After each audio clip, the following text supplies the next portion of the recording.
In the depths of history, beneath layers of sand, stone, and time, lie mysteries that defy logic.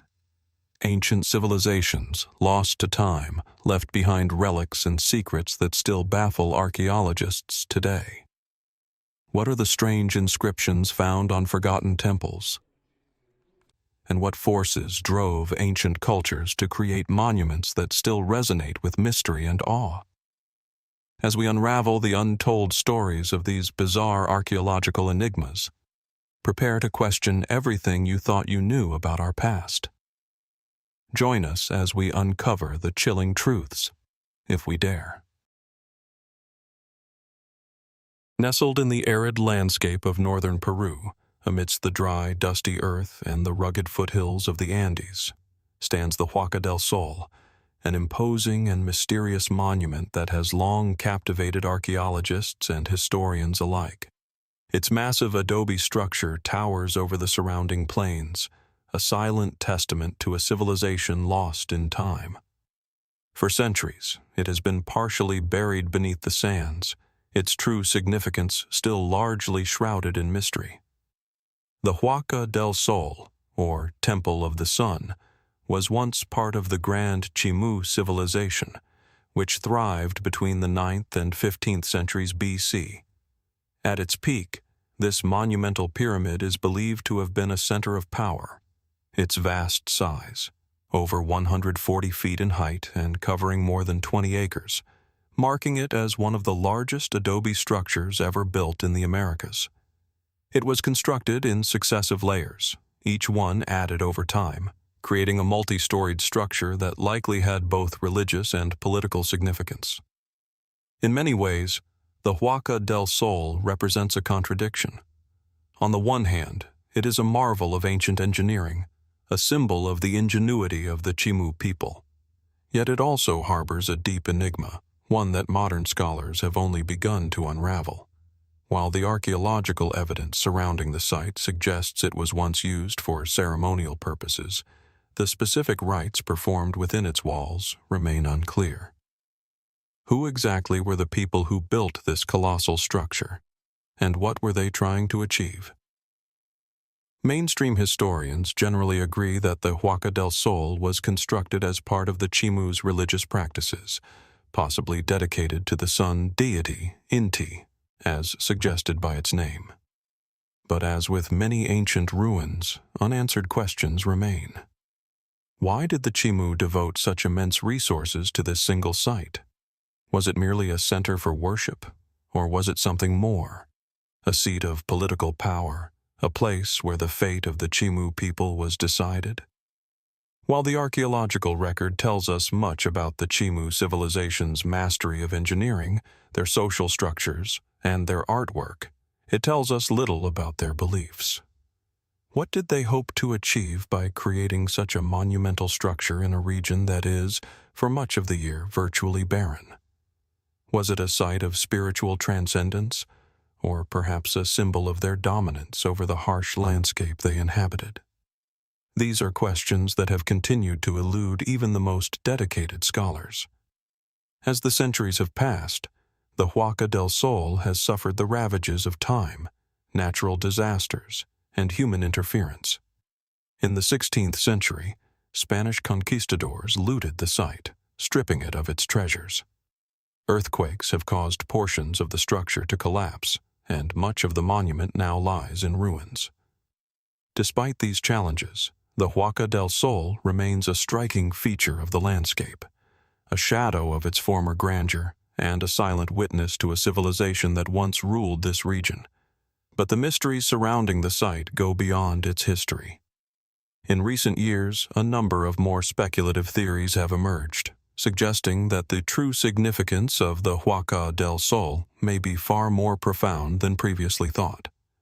Some believe that the site may have been a location for advanced astronomical observations, linking it to other ancient structures across the world that seem to have had similar purposes. Was the Chimu civilization privy to knowledge of celestial events long before modern science uncovered these patterns? Could the Huaca del Sol have served not only as a religious and political center, but as a place of deep, ancient wisdom, knowledge lost to time? Moreover, there are whispers of more fringe theories, claims that the Huaca del Sol was not merely an earthly monument, but a site of interdimensional significance. Could it have been a place where the boundaries between the physical and spiritual worlds were believed to blur? Some have speculated that the Chimu, like many ancient civilizations, may have seen the sun as a gateway to another realm, a cosmic bridge that connected them to forces beyond human comprehension. But these ideas, while intriguing, remain largely outside the realm of conventional scholarship. Perhaps the most perplexing mystery of all, however, lies in what is still hidden beneath the layers of earth and stone that cover the site. While much of the Huaca del Sol has been excavated, there are still vast sections of the structure that remain untouched, concealed from view by centuries of neglect and natural decay. What lies buried beneath the surface? Is it possible that the most important secrets of this ancient monument have yet to be uncovered? As archaeologists continue their work, the questions surrounding the Huaca del Sol grow ever more complex. While we may never fully understand its true purpose, we can be certain of one thing: the legacy of the Chimu civilization, as encapsulated by this awe-inspiring monument, is far from over. The past continues to call out to us, hidden in the ruins of the Huaca del Sol, awaiting the moment when we might finally unlock its deepest secrets. Until then, the mystery remains, waiting for those daring enough to search for answers. As the camera pulls away from the windswept ruins of Huaca del Sol, we are transported to a different place, one where the humid jungle breathes life into the ancient stones, El Tajín. Deep in the heart of the Mexican Gulf Coast, this forgotten city rises out of the mist like a phantom from the past. El Tajín, an archaeological site of extraordinary grandeur, stands as a testament to a civilization that flourished centuries ago, its secrets locked in the stone, its stories told only through the fragmented whispers of its remains. The city itself is dominated by towering pyramids, vast plazas, and intricate carvings that seem to pulse with a strange hidden energy. What is it about El Tajín that so powerfully lures the curious, the historians, and the explorers? What is it that still eludes us about this once thriving metropolis? With its distinctive architecture and enigmatic artistry, El Tajín is not just a relic of ancient times, it is a symbol of mystery, waiting to be unraveled. Unlike the monumental pyramids of Egypt or the iconic temples of Greece, El Tajín remains something of an enigma. Built by the ancient Totonac civilization around 600 BC to 900 AD, the city rose to prominence during a period marked by great political, religious, and economic changes in Mesoamerica. At its peak, it is believed that El Tajín was a vibrant hub of trade, culture, and spirituality. Yet, despite the city's undeniable importance, very little is known about its people. The Totonac left behind no written records, and many of their customs, traditions, and beliefs remain hidden in the shadows. At the heart of the site lies the Pyramid of the Niches, a structure that continues to spark debate and speculation among scholars. This seven-tiered pyramid, with its 365 niches, each seemingly placed with deliberate care, is a masterpiece of engineering and design. Was it merely a temple for the gods, as many archaeologists suggest? Or does it serve a deeper, more mysterious purpose, one tied to ancient celestial knowledge or even to a lost calendar system that tracked more than just the days of the year? As the light shifts across the pyramid's face, the sheer precision of the construction becomes apparent. The niches, each one carved into the stone with almost perfect symmetry, may have once held idols, relics, or offerings to the gods. But what is the significance of the number 365? Was it a simple reflection of the days in a year, or was there something more to it? something that might suggest that Totonac had a far more advanced understanding of time and the cosmos than we have yet realized. Despite the seemingly clear explanations, strange theories continue to circulate about El Tajín. Some suggest that the pyramid's unique design holds the key to unlocking ancient knowledge about astronomy, suggesting that the placement of the niches might have had something to do with the positioning of stars or celestial bodies at specific times of the year. Others wonder if the pyramid could have served as a massive calendar or a celestial observatory, aligning perfectly with the changing seasons or the cycles of the moon. Could the Totonac people have had a level of astronomical knowledge that we are only beginning to comprehend? Or are we looking at something far more esoteric, a structure designed not to measure time, but to influence the passage of time itself? Beyond the Pyramid of the Niches, the city is dotted with other remarkable structures, each one contributing to the growing mystery of El Tajín. The Great Ball Court, for instance, reveals an ancient pastime that was central to the spiritual life of many Mesoamerican cultures. The game, often played with great ritual significance, was not just a sport, it was a cosmic event, symbolizing the eternal struggle between life and death, the sun and the moon. But what of the other ball courts scattered across the city, many of which remain unused, their true purpose still uncertain? And then there are the enigmatic carvings and murals that adorn many of the site's buildings. These intricate artworks, featuring gods, animals, and mythical creatures, tell a story that is still largely untold. The symbols etched into the walls seem to resonate with a certain otherworldly energy. Some of these motifs appear elsewhere in Mesoamerica, suggesting that El Tajín was not an isolated cultural phenomenon, but part of a broader spiritual network that connected disparate civilizations across time and space. What were these symbols trying to communicate? Were they simple depictions of the gods, or did they hold deeper meanings, perhaps even knowledge of the unknown? Could these carvings reveal a connection to other civilizations, both known and lost, whose influence may have shaped the Totonac worldview in ways we have yet to understand? In a quiet corner of the site, the ruins of small dwellings and ceremonial spaces reveal an intimate portrait of daily life. It's here, in the most unassuming of places, that the mystery of El Tajín begins to take on a new dimension. Could the city have been abandoned for reasons that have nothing to do with war or invasion?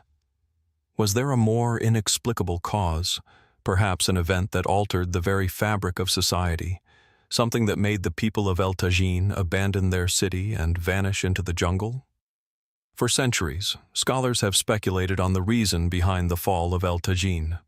Some point to the arrival of new powers in the region, like the Aztecs or the Toltecs, but others suggest that the cause may lie in something far less tangible, perhaps an ecological disaster, a spiritual crisis, or even an internal collapse of the social and religious order that had once sustained the city. Could it have been the very mysteries of El Tajín, its complex understanding of time, space, and the cosmos, that led to its undoing? As the site continues to yield new findings, the mystery of El Tajín remains unsolved. There is so much more to uncover, so many questions that remain unanswered. The ancient city, with its lost knowledge and silent ruins, still speaks to us from the depths of time. What else lies hidden beneath the overgrown earth and tangled vines? What stories are waiting to be told? Only time, and perhaps the careful work of future explorers, will reveal the full scope of the secrets El Tajín continues to guard. As we leave behind the mist-covered pyramids of El Tajín and the vast, sun-soaked ruins of Huaca del Sol, we now journey to the windswept island of Sardinia, located in the heart of the Mediterranean Sea. Here, amid the rolling hills and olive groves, lies a site that holds a dark and enigmatic past, the necropolis of Anghelu Ruju. Unlike the grand pyramids or towering temples we've explored so far, Anghelu Ruju's quiet, solemn existence in the Sardinian landscape offers a haunting glimpse into a civilization that left little behind but its burial grounds. Yet, what we do find buried here speaks volumes about the mysteries that continue to elude us. The necropolis itself is an extensive burial site, a labyrinth of underground tombs carved into the soft sandstone hills. Spread over several hectares, it is one of the largest and most important burial sites of the ancient Nuragic civilization, which dominated Sardinia from around 1800 BC to 238 BC. The tombs of Anghelu Ruju are not merely graves, but intricate burial chambers, meticulously hollowed out and adorned with delicate carvings and patterns. Some tombs are simple, while others are more elaborate, reflecting the social status or significance of those interred within them. But what is truly fascinating is not just the scale or the craftsmanship of these burial sites, but the overwhelming sense of mystery that surrounds them.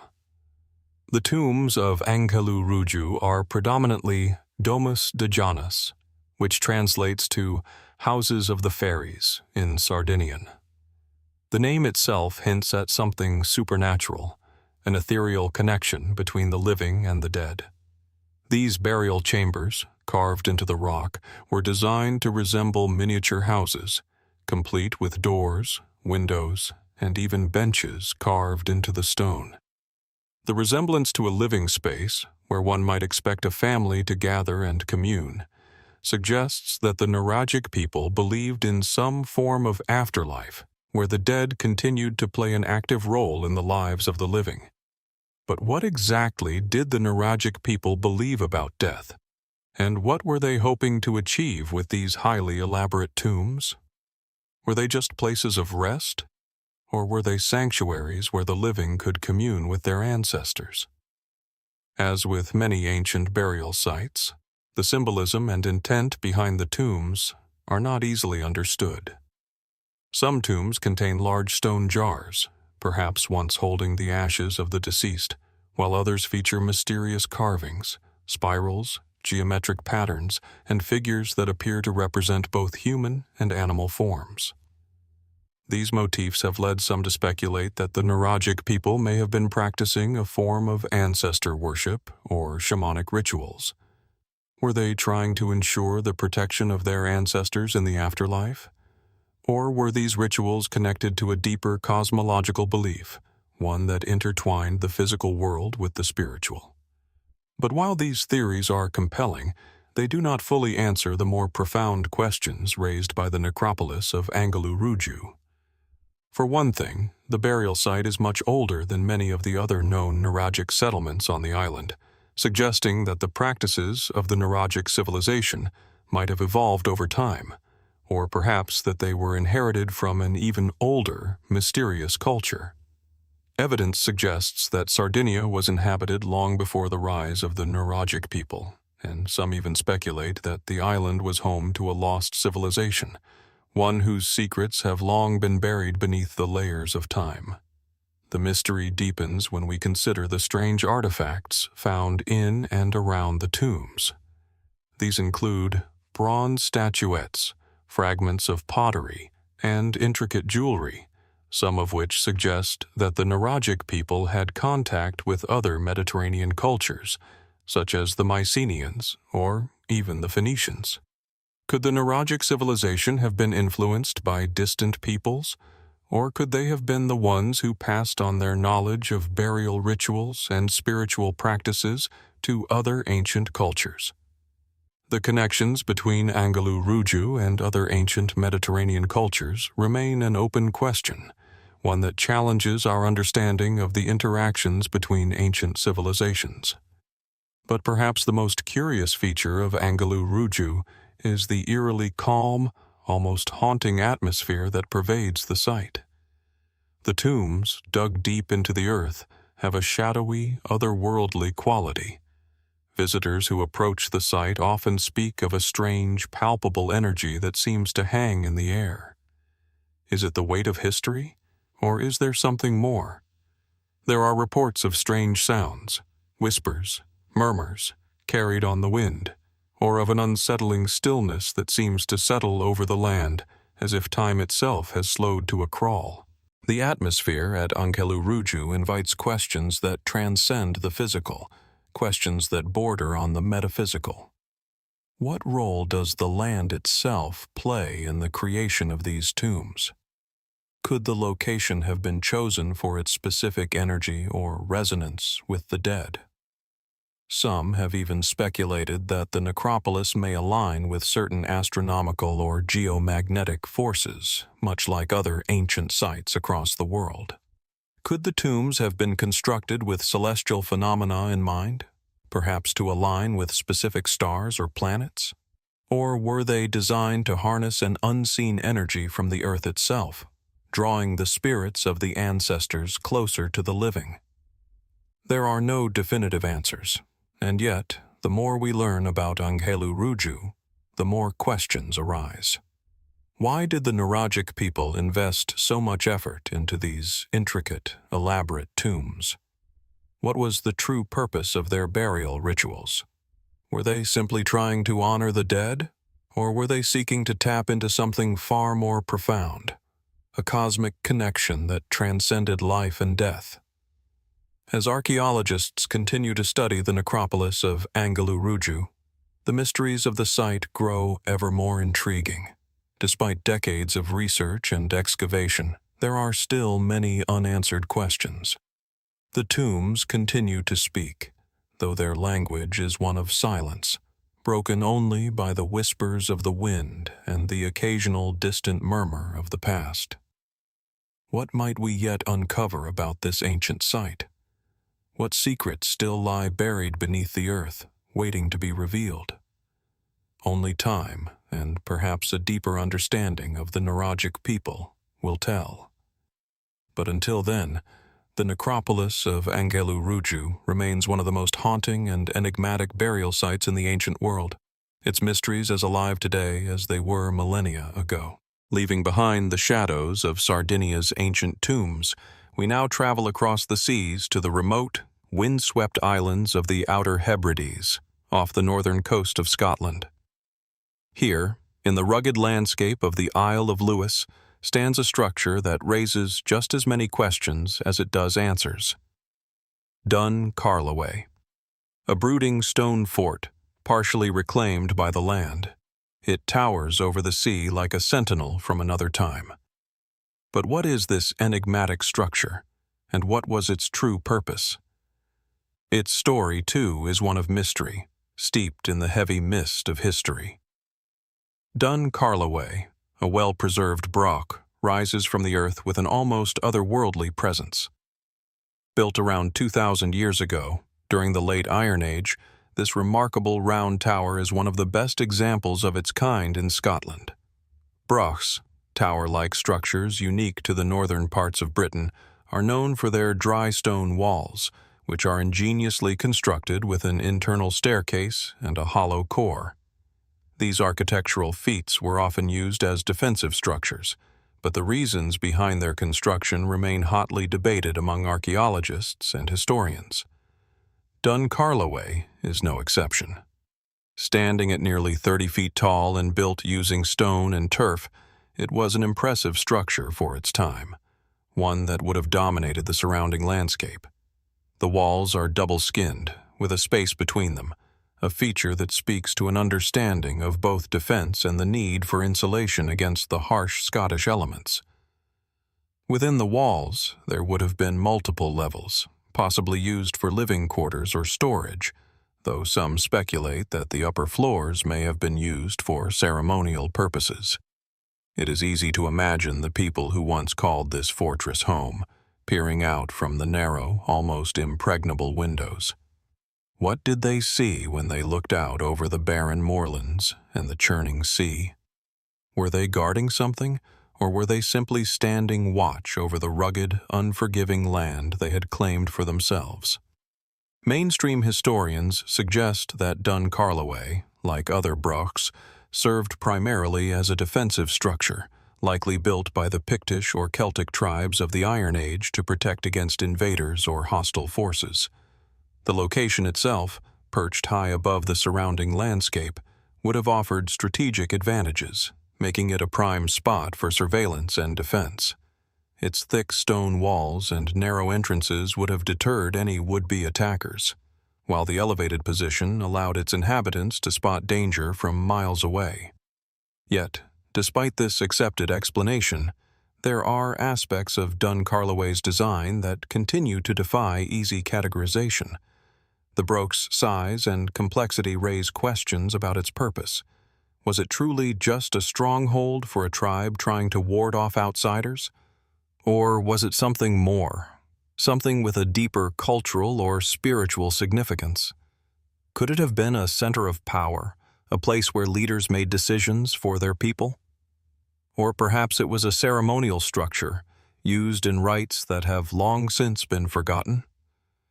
As researchers continue to investigate, some speculate that brochs like Dun Carloway may have had a symbolic role, a place where the boundaries between the material and spiritual worlds were blurred. The internal structure of the broch, with its labyrinthine design and hidden chambers, suggests that it could have been more than just a defensive fortress. Was it a place where the ancestors of the Picts sought connection with the gods or the spirits of the land? The unusual features of the broch, such as the narrow steep stairs and small rooms, could indicate a deliberate effort to guide the spiritual journey of the people who dwelled within its walls.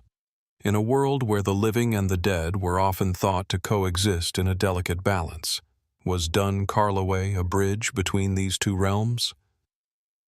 Other theories also abound, drawing connections to ancient structures far beyond the British Isles. Some have suggested that Dun Carloway could have had astronomical significance, like the megalithic structures of ancient civilizations. Its design may have been carefully aligned with the stars or certain celestial events. Could the broch have served as an observatory, a place where the passage of time was measured by the cycles of the heavens? Perhaps its stone walls were not just fortifications, but markers of the changing seasons, guiding the lives of those who lived there in relation to the stars. While no definitive evidence has been found to support this theory, it's a tantalizing possibility that challenges the conventional view of the broch as merely a defensive structure. Then there is the question of its abandonment. While the broch itself has survived the centuries, evidence suggests that the site was eventually abandoned by its inhabitants. What caused them to leave? Was it the arrival of new conquerors, the decline of the local population, or did the people who once inhabited Dun Carloway simply vanish? Some have speculated that the site's abandonment might have been linked to the changing political dynamics of the region, perhaps brought on by outside forces such as Viking invaders who later settled in the area. Others believe that a shift in cultural or spiritual beliefs may have rendered the broch obsolete. As communities adapted to new ways of life, the need for such a defensive structure might have diminished. As we reflect on the mystery of Dun Carloway, one question remains unanswerable. What was this place really meant to be? While its defensive qualities and architectural brilliance are undeniable, the true purpose of this broch continues to elude us. Was it a fortress in the traditional sense, or was it a sacred site, a symbol of power and spirituality intertwined? And if it was abandoned, what led to its fall from importance? Was it the winds of war, a change in belief, or something more? The winds that now blow across the Isle of Lewis seem to carry with them the echoes of the past, whispers of a people whose lives remain mostly unknown to us. As the brooding stones of Dun Carloway stand against the test of time, we are left to wonder, what other secrets lie hidden in the ancient walls of this mysterious fortress, waiting to be uncovered by those brave enough to ask the right questions? Only time may tell. As the winds of the Outer Hebrides slowly fade behind us, we make our way southward, towards a different realm of ancient enigma, a place where the land itself seems to hold its breath, keeping the secrets of millennia buried beneath its surface. Our next stop takes us to the island of Minorca, nestled in the Balearic Sea, off the coast of Spain. Here, amid the tranquil Mediterranean landscape, stands one of the most mysterious and intriguing structures of the prehistoric world, the Naveta des Tudons.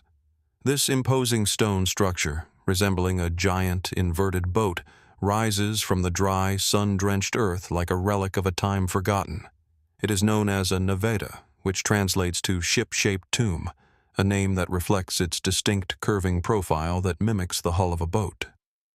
The Naveta des Tudons, thought to have been constructed around 1000 BC, stands as one of the largest and most well-preserved of these enigmatic burial chambers. Its form, elegant yet mysterious, has long fascinated archaeologists and historians. It's not just a burial site, but a doorway to a world whose beliefs, practices, and rituals remain a shadowy puzzle. The tomb is constructed from large, carefully stacked stones, with a distinctive double-arched roof that gives it an almost otherworldly quality. Its shape is striking, drawing immediate comparisons to both the boats of ancient seafaring cultures and the burial mounds found in distant lands. It's as if the structure is both a vessel and a home, a place where the living could connect with the dead, or where the soul could embark on its journey into the afterlife. The purpose of the Naveta des Tudons, like so many ancient monuments, is still debated among scholars. Most agree that it was a funerary structure used for the burial of the dead. However, the complexity of its design raises questions about the beliefs of the people who constructed it. Was it simply a tomb for a single prominent individual? Or was it a communal burial site, where the remains of many generations were laid to rest? Some researchers believe that the Naveta served as a symbolic threshold between the world of the living and the world of the dead. The fact that it was constructed in such a way as to resemble a boat could indicate that the ancient inhabitants of Minorca believed in some form of life after death, where the deceased would sail to another world. The structure's alignment also suggests a deeper connection to celestial phenomena. Some experts have speculated that the builders of the Naveta des Tudons were keenly aware of the stars, possibly aligning the tomb with particular constellations or celestial events. Could this stone tomb have been designed not only to honor the dead, but to align with the heavens themselves? The alignment of ancient monuments with stars is a pattern seen across many cultures, from the megalithic sites of Western Europe to the ancient pyramids of Egypt. Could the Naveta des Tudons be another piece in this cosmic puzzle, pointing to a sophisticated understanding of astronomy? Adding to the intrigue, the tomb's construction raises questions about the technological capabilities of the people who built it. The stones that make up the Naveta are massive, some weighing several tons, and yet the builders managed to fit them together with remarkable precision, using little more than basic tools and human labor. The sheer effort and skill required to construct such a monument speaks to a society that was both organized and highly capable.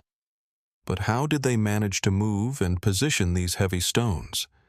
Did they possess secret knowledge or techniques that have since been lost to time? Or were they simply master builders, guided by practical experience rather than advanced tools or technology? Inside the Naveta des Tudons, the mystery deepens. Excavations have revealed human remains, along with pottery, jewelry, and other grave goods, suggesting that the tomb was indeed a site of great significance. But the remains found within are often fragmented, and the artifacts themselves appear to be from a variety of time periods. What can we infer from these findings? Were the tomb's contents placed there over generations, or were they part of a single burial event? The lack of clear answers leaves the door wide open for speculation. Could the tomb have been reused, or was it designed to be a place where the dead could return in spirit, perhaps to rest alongside their ancestors? One particularly intriguing aspect of the Naveta des Tudons is its location. Situated on a rise overlooking the island's rolling hills and distant coastline, it offers a commanding view of the surrounding land. Was this an intentional choice, meant to symbolize the control of both the physical and spiritual realms? Or was it simply a practical decision, made to ensure the tomb could be seen from a distance, a marker in the landscape to honor the dead? And if it was meant to be seen, what was the purpose of its visibility? Was it a monument to the power of the deceased, or a beacon for the living to remember their ancestors? The mysteries of the Naveta des Tudons only multiply as we consider its context within the broader culture of Menorca. The island was home to a complex society, and archaeological evidence suggests that it had ties to other Mediterranean civilizations.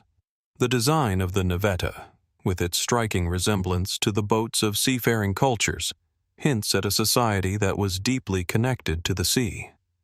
Yet, there is little evidence of the elaborate trade networks or written records that might normally be associated with such an advanced society. Were the people who built this tomb simply isolated on the island, or did they have contact with distant cultures? Could they have traded knowledge and ideas with other Mediterranean peoples, influencing or being influenced by them in ways that we have yet to fully understand? As we stand before the silent monument of the Naveta des Tudons, one cannot help but be struck by its timeless presence. The structure, as ancient as it is mysterious, continues to stand against the passage of time, its purpose and meaning still beyond our grasp. What was the true purpose of the Naveta des Tudons? Was it simply a tomb, or did it hold deeper symbolic meaning? And what can it tell us about the people who built it? About their beliefs, their understanding of the afterlife, and their connection to the world around them? The unanswered questions surrounding this ancient structure remain as elusive as the winds that blow across the island. The Naveta des Tudons holds many secrets, and while we may never fully uncover them, it continues to invite us into the mystery of its construction, its purpose, and its place in the broader story of humanity. What might still lie hidden beneath the stones, waiting for discovery? Only time will tell. As we leave behind the windswept island of Menorca and its ancient burial mounds, we now turn our gaze to a far more mysterious and remote place, high in the Andean mountains of Peru. Hidden deep in the dense jungle and obscured by the passage of time, there exists a site that has long evaded a definitive explanation: the Vilcabamba stone complex. Set against the backdrop of lush, steep mountains, this enigmatic site is far from the well-known Incan citadels like Machu Picchu, yet it is no less extraordinary. Vilcabamba, also known as the last stronghold of the Inca, was once the heart of the Incan resistance after the fall of their empire to the Spanish invaders. Yet, beyond the historical context of its use as a refuge, the stone complex itself raises questions that have puzzled archaeologists and historians for centuries. What was its true purpose, and why does it seem to defy the architectural norms of the Inca civilization? The Vilcabamba stone complex consists of a series of carefully crafted structures, all constructed from massive stone blocks that appear to have been quarried and shaped with extraordinary precision. Some of the stones are so finely cut that they fit together seamlessly, without the use of mortar, creating walls that have stood the test of time despite centuries of erosion and natural disasters. The craftsmanship suggests an advanced level of engineering, one that seems at odds with the conventional understanding of Incan stoneworking. While the Incas are famous for their skill in shaping stone to fit perfectly together, the size and alignment of the stones in Vilcabamba suggest a knowledge that might surpass even that of their most renowned architectural feats. One of the most striking features of the site is its alignment with the surrounding landscape. The stones at Vilcabamba are not placed arbitrarily, but seem to interact with the natural environment in a highly specific way. The site is positioned in such a manner that it appears to have been built in harmony with the nearby mountains, rivers, and the movement of the sun. This deliberate relationship with the natural world hints at an ancient, almost mystical connection between the builders of Vilcabamba and the landscape itself. Was this site constructed as a spiritual center, a place where the forces of nature were believed to be harnessed or revered? Or was it simply a practical refuge from the violence of conquest, with no deeper meaning attached? As with many ancient sites, there is no shortage of theories attempting to explain Vilcabamba's true purpose. Some scholars maintain that the complex was a ceremonial or religious site, possibly used for rituals associated with the sun and the mountains, two key elements in Incan cosmology. The Incas had a deep reverence for the natural world, and many of their structures were designed to mirror the landscape in ways that symbolized their beliefs in the balance between the earthly and the divine. Could Vilcabamba have been a sacred site where the rulers of the Inca Empire performed rites designed to ensure the favor of the gods and the protection of their people? But this conventional explanation doesn't fully address the more peculiar aspects of the complex. There are features of the Vilcabamba stone complex that defy easy categorization. Some structures appear to be too large and too precisely aligned to have served as simple living spaces or ceremonial chambers. The placement of certain stones, along with the apparent use of astronomical alignments, suggests a level of planning that goes beyond mere function. Could this complex have been used for astronomical observation, as some have proposed? The high-altitude setting, combined with the architectural features, suggests that the site may have had a role in tracking celestial events, perhaps even marking the changing of the seasons or key moments in the Incan agricultural calendar. However, there is also a more fringe theory that links the Vilcabamba stone complex to ideas about lost or unknown ancient knowledge. Some have suggested that the advanced stone-cutting techniques and the precise alignments of the site are evidence of a much older, pre-Incan civilization, one that possessed knowledge far beyond what was thought possible for the time. Could the builders of Vilcabamba have inherited or discovered secrets from a civilization that predated the Incas, perhaps even one that was connected to other ancient cultures, such as the Olmecs or the ancient Egyptians? While these theories remain speculative, the extraordinary nature of the site certainly invites questions about the true origins of the complex. There are also those who believe that Vilcabamba may have been more than just a refuge or a spiritual center. It could have been a place of refuge for the Incan elite, a site where they could preserve the knowledge and culture of their civilization in the face of Spanish conquest. If the Inca had a library or archives of their vast knowledge, could this have been a hidden sanctuary where such information was kept safe? The fact that the site remained isolated for centuries, even after the fall of the Inca Empire, suggests that it may have played a much more clandestine role in the survival of Incan culture and knowledge. The mystery of Vilcabamba only deepens when one considers the surrounding landscape. The area is surrounded by dense, almost impenetrable jungle, and much of the site remains unexplored. Even today, the full extent of the complex is unknown, with portions of the site still buried under thick vegetation and the passage of time. The remote location of Vilcabamba has made it difficult to conduct thorough excavations, and the lack of detailed records about the site only adds to the air of mystery that surrounds it. What lies hidden beneath the jungle canopy, waiting to be discovered? Are there more structures, perhaps even more advanced than the ones already uncovered? Could there be more artifacts or inscriptions that could finally reveal the true purpose of the site and its builders? Or, perhaps more intriguingly, could there be knowledge buried at Vilcabamba that could rewrite our understanding of ancient civilizations and their interactions with the natural world? As archaeologists continue to study the Vilcabamba stone complex, the questions continue to mount. While some answers may eventually emerge, the complexity and mystique of this site suggest that there are still many secrets left to uncover. Was Vilcabamba simply a refuge for the last remnants of the Inca Empire, or was it something far more significant, an ancient center of knowledge, a spiritual sanctuary, or even a place where the forces of nature were harnessed in ways we are only beginning to understand?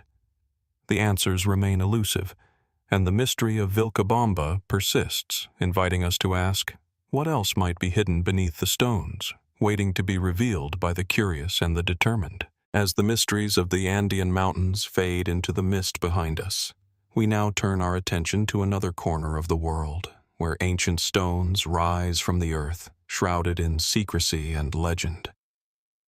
In the quiet hills of northern Greece, tucked away in the province of Roknia, lies a structure that has captivated archaeologists and historians alike for centuries, the Dolmen of Roknia.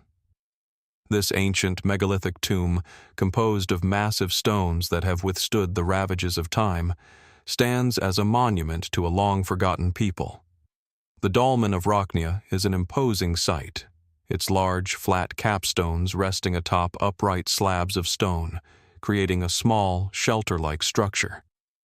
While many dolmens are scattered across the world, from Europe to Asia, this particular one stands out for its sheer scale and the questions it continues to pose. What was its true purpose? Who were the people who constructed it, and why? What knowledge or beliefs drove them to move such massive stones which seem out of place in this rugged, mountainous landscape? The Dolmen of Roknia dates back to the late Neolithic or early Bronze Age, around 3000 BC to 2500 BC. It is one of many megalithic tombs found in the region, a type of burial structure that was likely used by early farming communities.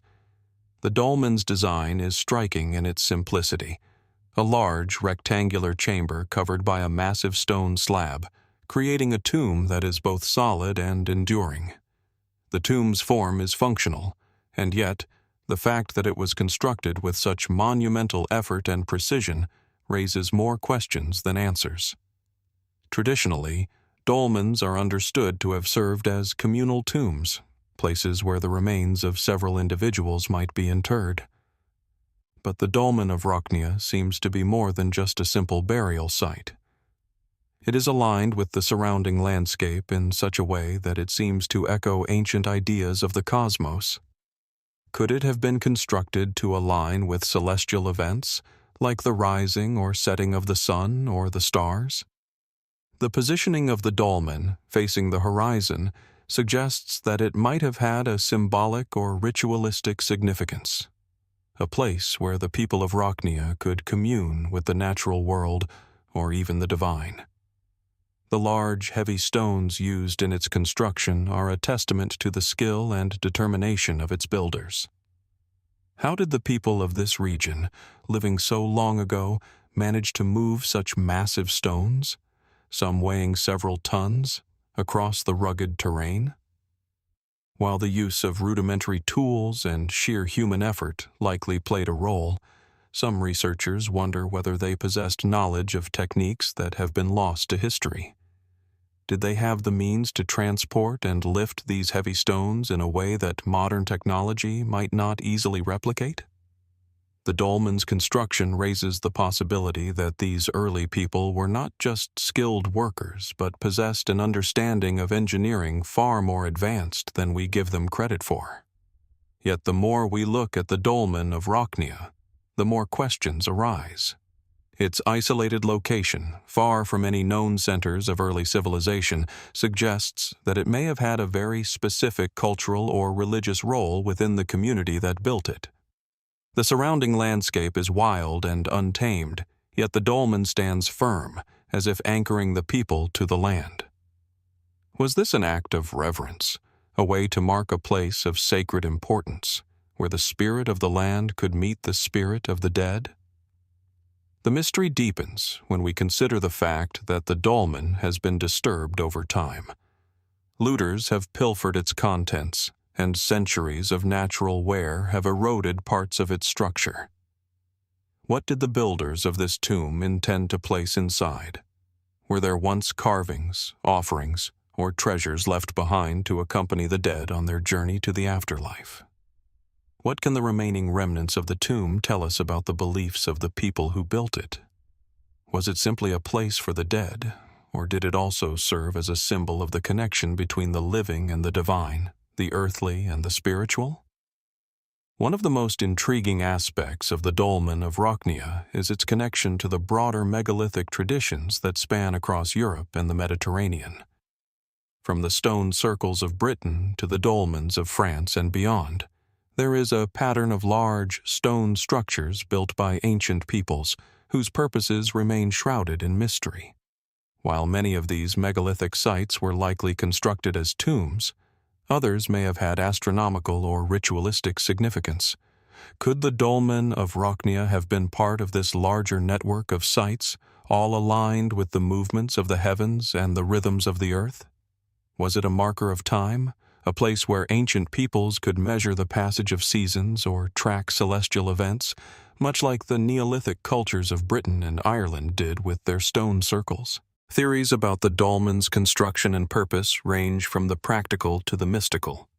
Some scholars propose that the dolmen was simply a burial site, a place for the elite or revered individuals of the community. Others, however, suggest that it may have had more esoteric significance, a place where the living could communicate with the deceased, or a space where important rituals were performed to honor the gods or the forces of nature. The idea that this structure might have served as a point of intersection between the natural world and the spiritual realm is supported by the careful placement of the stones and the alignment with natural features in the landscape. What is perhaps most perplexing about the Dolmen of Roknia is the lack of definitive answers. Theories abound, but none seem to fully capture the essence of its purpose. Was it purely a funerary site, or did it have a greater role in the culture of the people who built it? Why was it constructed with such precision and effort in a location that now seems remote and isolated? Was it a sanctuary for the living, or a symbol of the eternal connection between life and death? The Dolmen of Roknia continues to stand against the test of time, its stones weathered but resolute, offering only fragments of answers to the questions that swirl around it. As we look upon its silent, imposing structure, we are left with the same questions that have lingered for centuries. What secrets does it hold? What do we still not understand about the people who built it and the world in which they lived?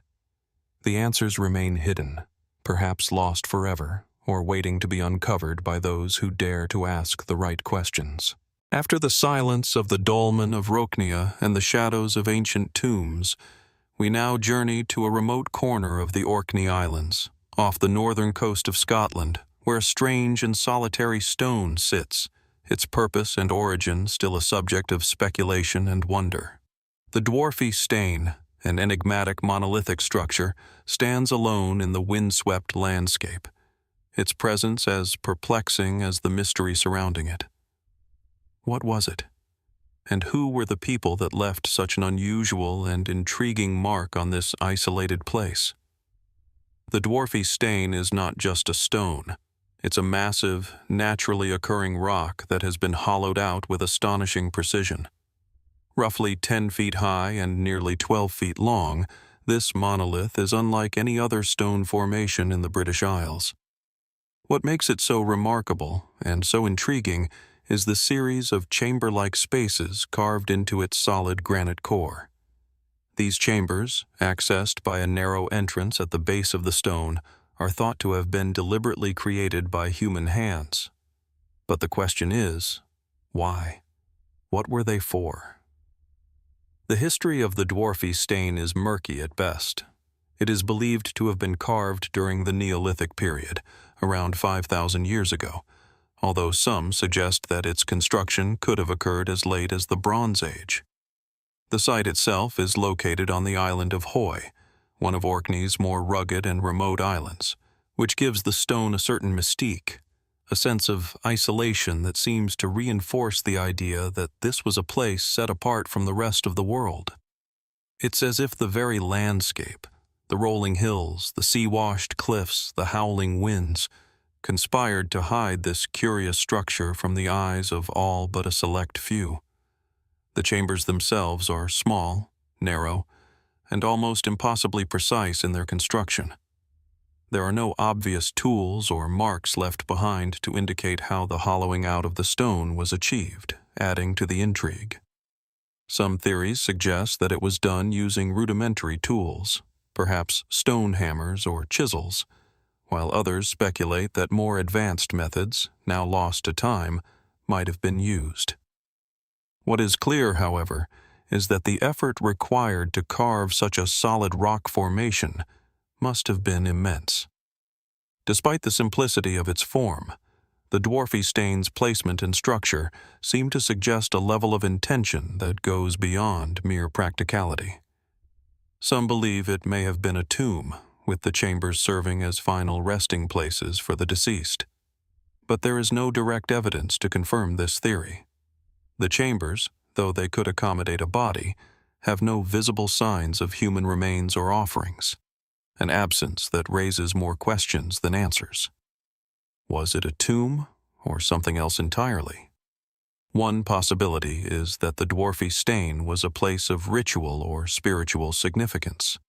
The stone's isolated position, perched against the harsh Scottish landscape, may suggest that it was a site for ceremonies or offerings. In ancient times, stones were often seen as symbols of power, protection, and connection to the divine. The very fact that this rock had been hollowed out, transformed from a solid monolith into a structure that could house living beings, may have given it a sacred or supernatural aura. Could the stone have been a place where ancient people performed rituals, either to commune with spirits or to mark the passage of the seasons? Adding to this mystery is the name Dwarfie Stane itself, which seems to evoke images of mythology and legend. According to local folklore, the stone is said to be connected to the mythical dwarves of Norse mythology, who were often depicted as powerful, secretive beings with knowledge of the earth and the heavens.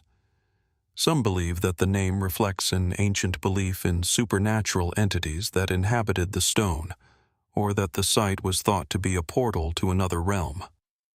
Could this stone, with its hollowed-out interior and solitary position, have been seen as a gateway to the unknown, a passageway for spirits or gods to enter and exit the world of the living?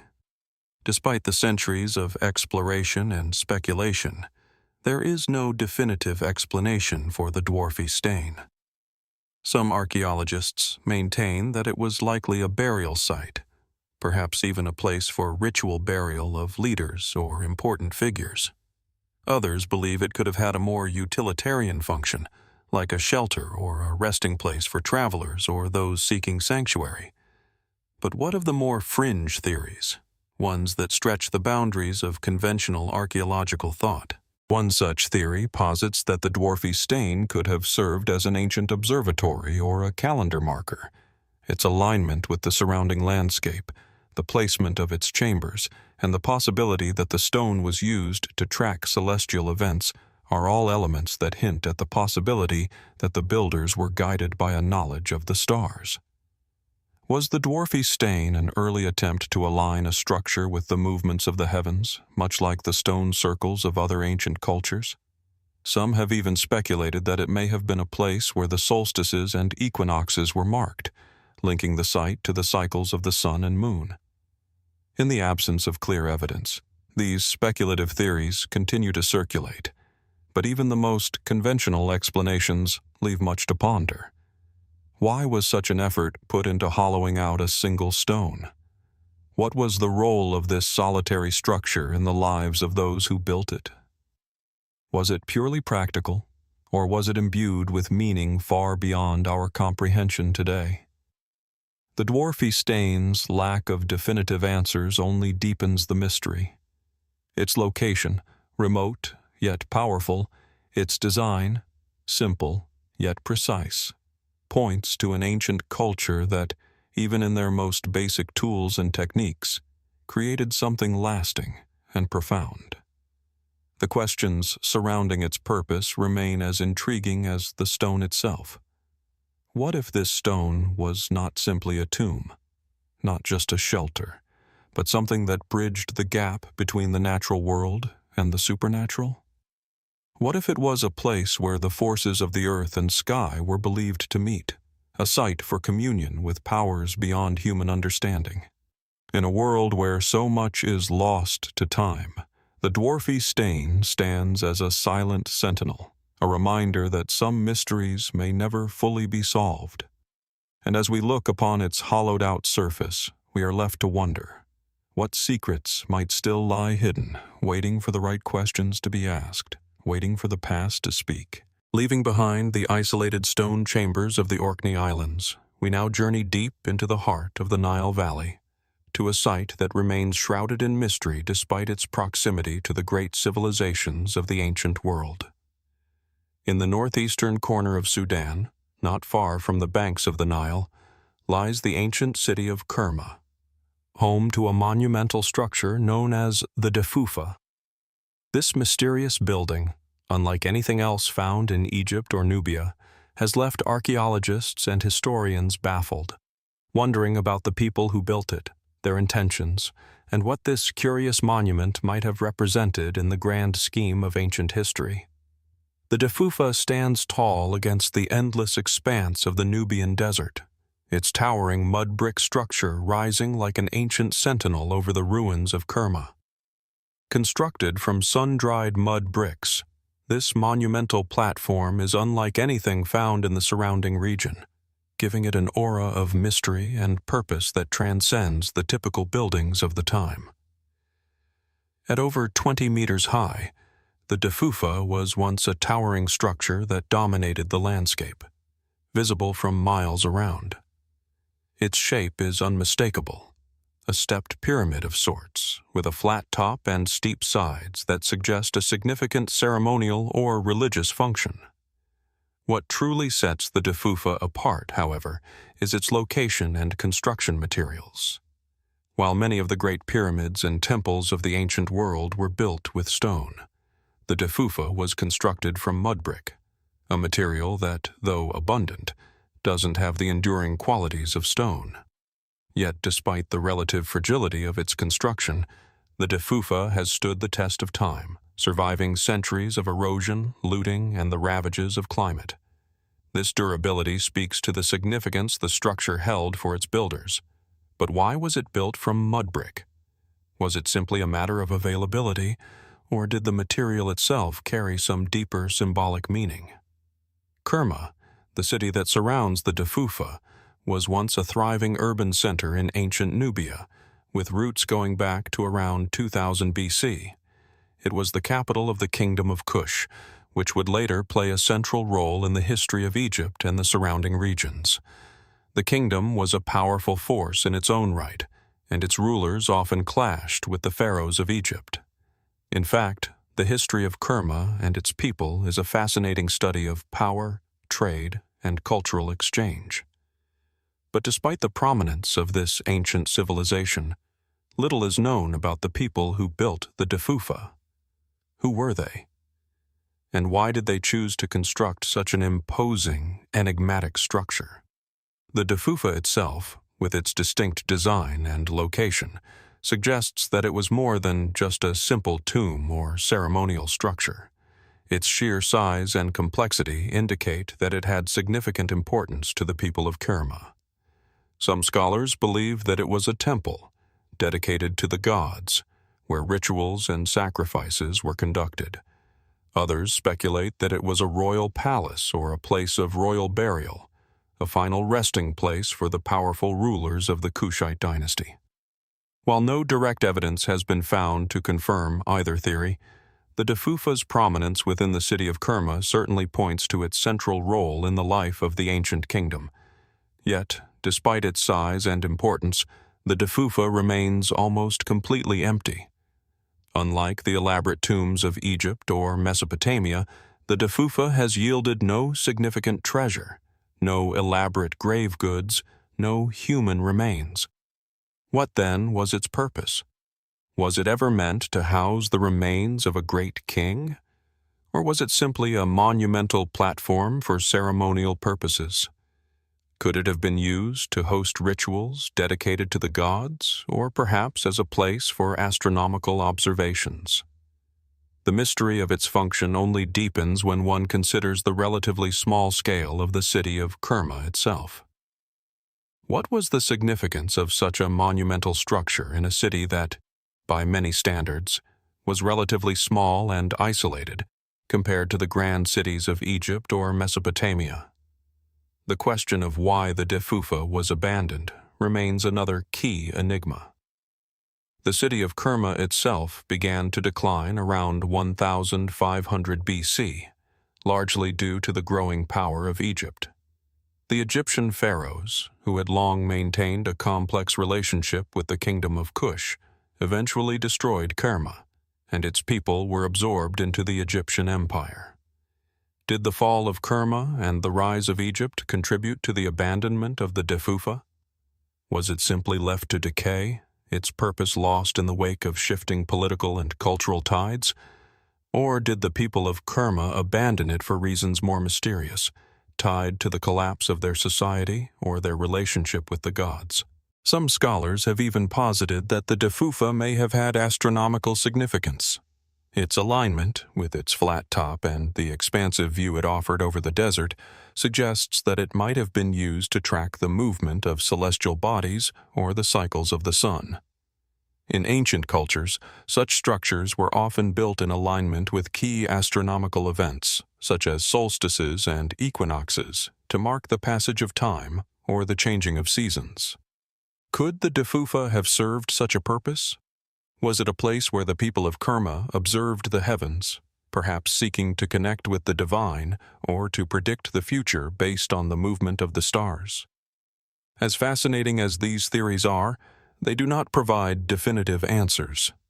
The true purpose of the Deffufa remains a mystery, its meaning lost to time. Perhaps it was simply a place of worship, a symbol of the kingdom's power and devotion to the gods.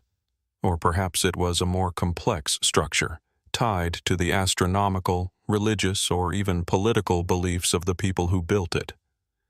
The lack of tangible evidence only adds to the sense of intrigue and mystery that surrounds the Deffufa, and it leaves us with more questions than answers. What secrets might still be hidden beneath the sands of Kerma? What knowledge was once held in the walls of this enigmatic structure, and what remains to be discovered about the people who created it? The Deffufa stands as a silent monument to a civilization that, despite its importance in the ancient world, is still largely unknown. And as we continue to study its ruins and speculate about its purpose, we are left to wonder, what other ancient mysteries might still be waiting to be uncovered, hidden beneath the layers of history and time? Only time and continued exploration will tell. Nestled on the rugged coast of Brittany in northwestern France lies one of the most enigmatic structures of the ancient world, the Cairn of Barnenez.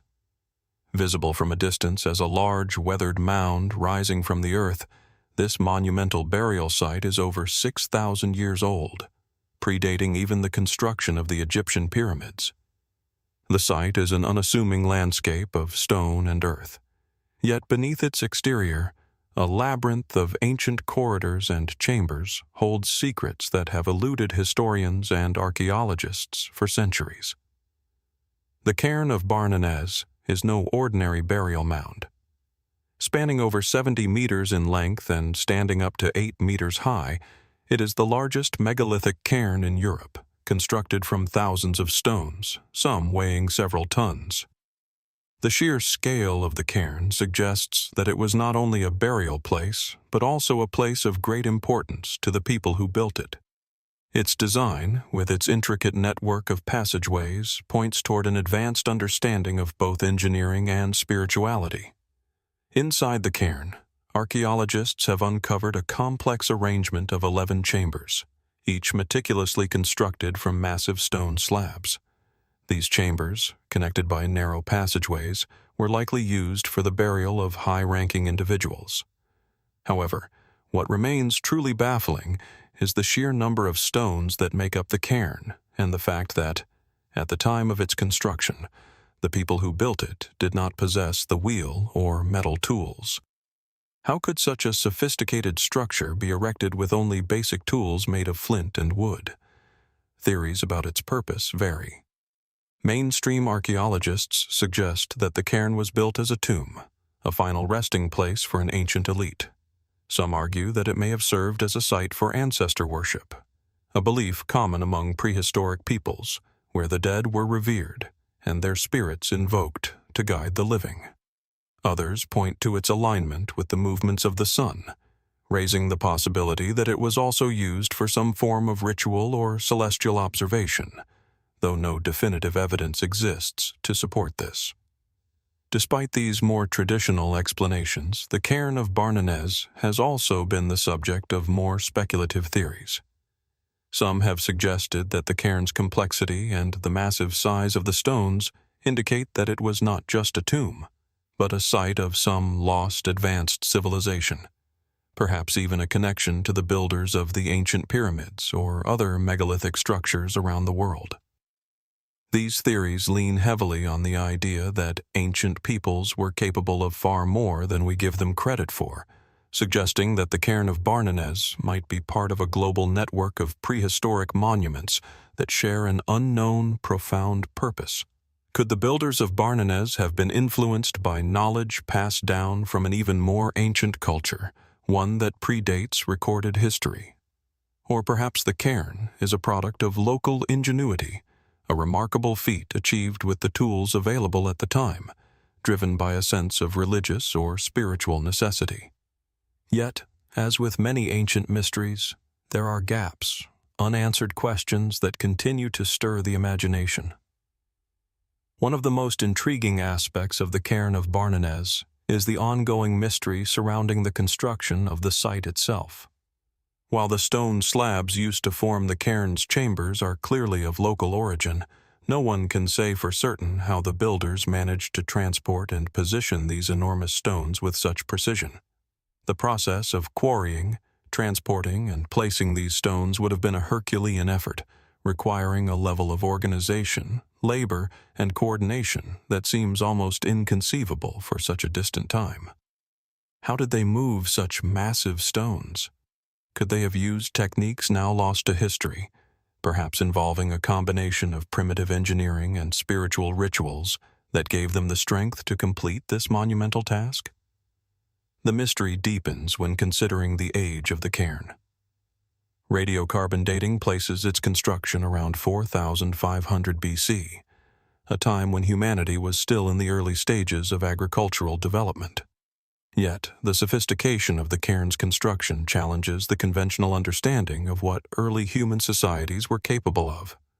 How did a society of such early date develop the necessary skills to create such a structure?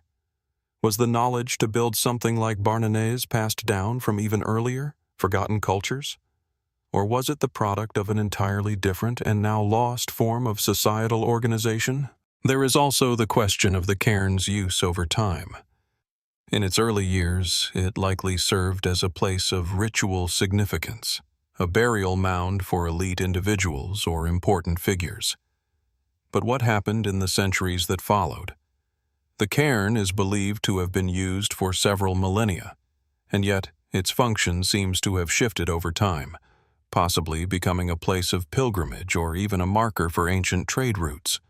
In more recent history, it was all but forgotten, hidden beneath centuries of earth and debris.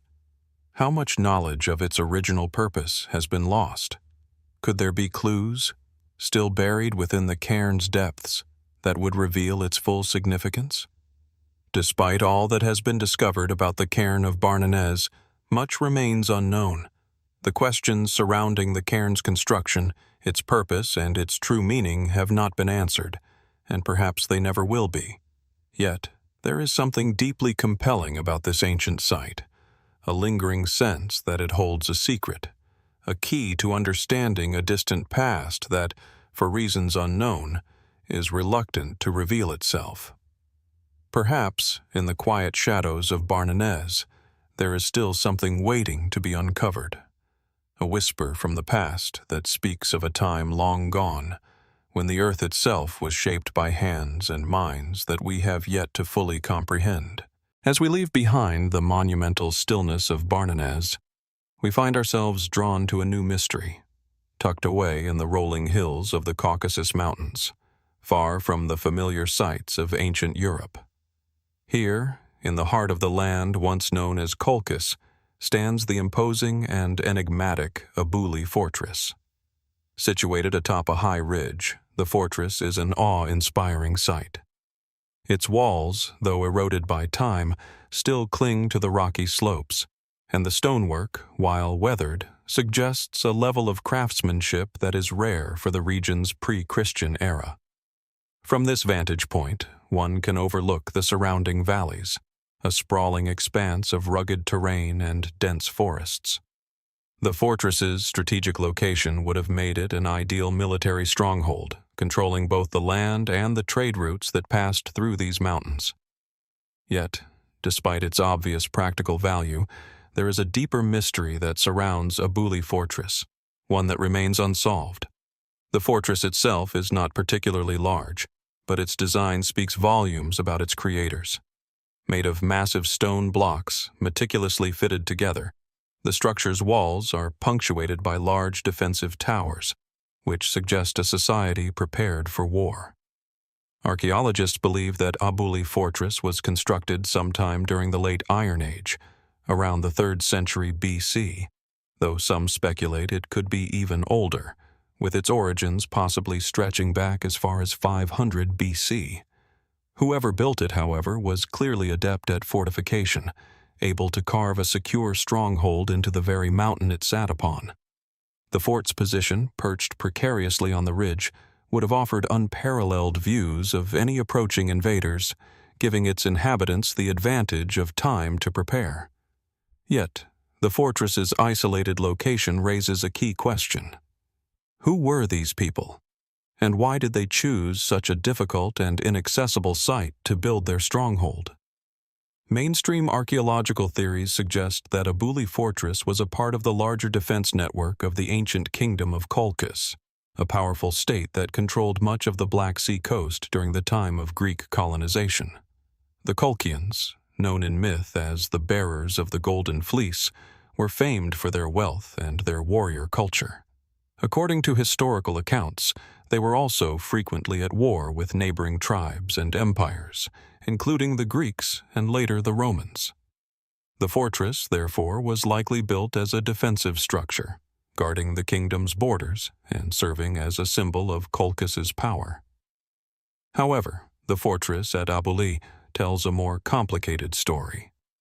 The sheer complexity of the site, with its intricate network of passageways, hidden chambers, and tunnels, suggests that it might have served other purposes beyond simple military defense.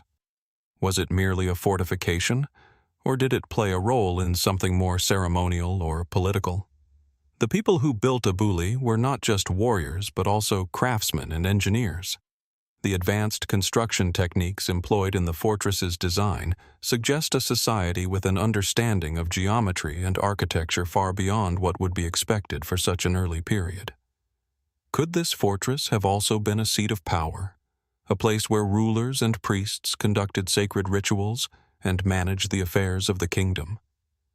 There are whispers among historians that Abuli Fortress may have had connections to the ancient myths of Colchis, tales of the Golden Fleece, the gods, and the quest of Jason and his Argonauts.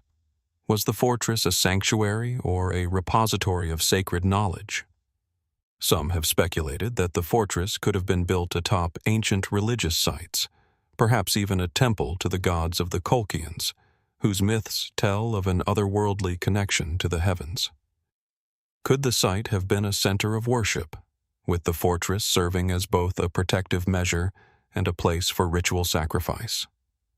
Some point to the discovery of strange symbols carved into the stones at the site, symbols that resemble those found in ancient religious texts and artifacts from the region. Could these markings be evidence of a forgotten pre-Christian religion?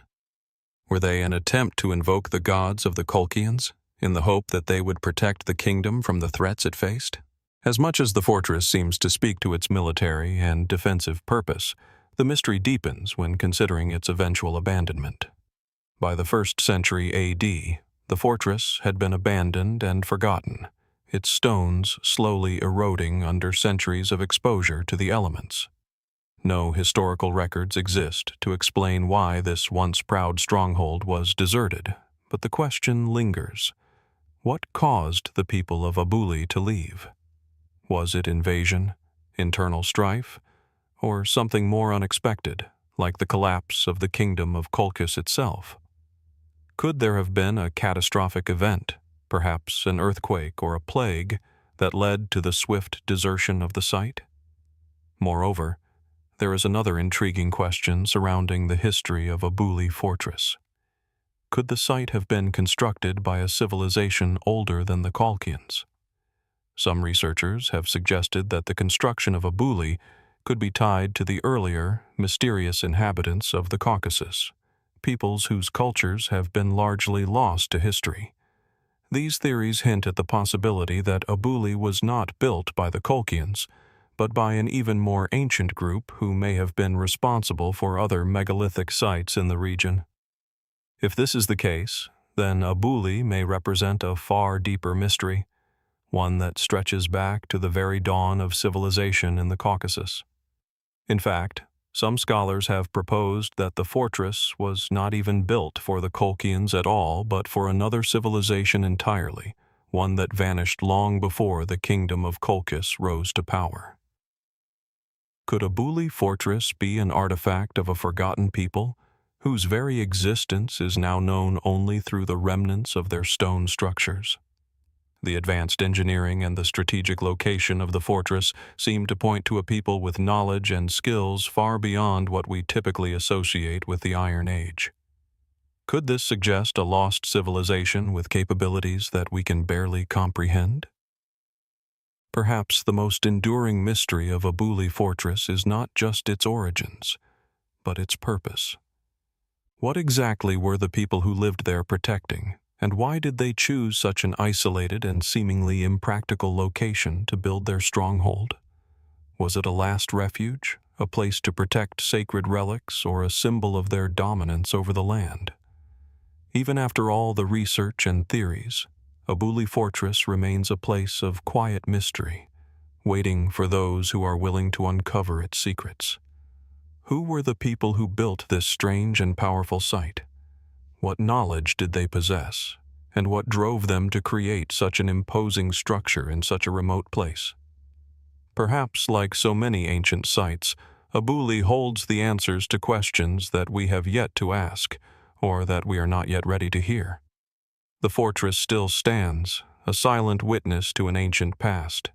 Its secrets lie beneath the stones, waiting to be uncovered, if only we can unlock the code hidden within the earth.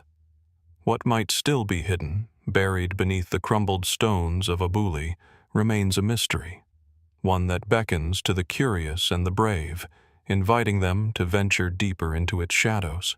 From the high cliffs and forgotten ridges of the Caucasus Mountains, where ancient fortresses like Abuli hold their secrets, we now journey westward, crossing over landscapes that have borne witness to millennia of human history.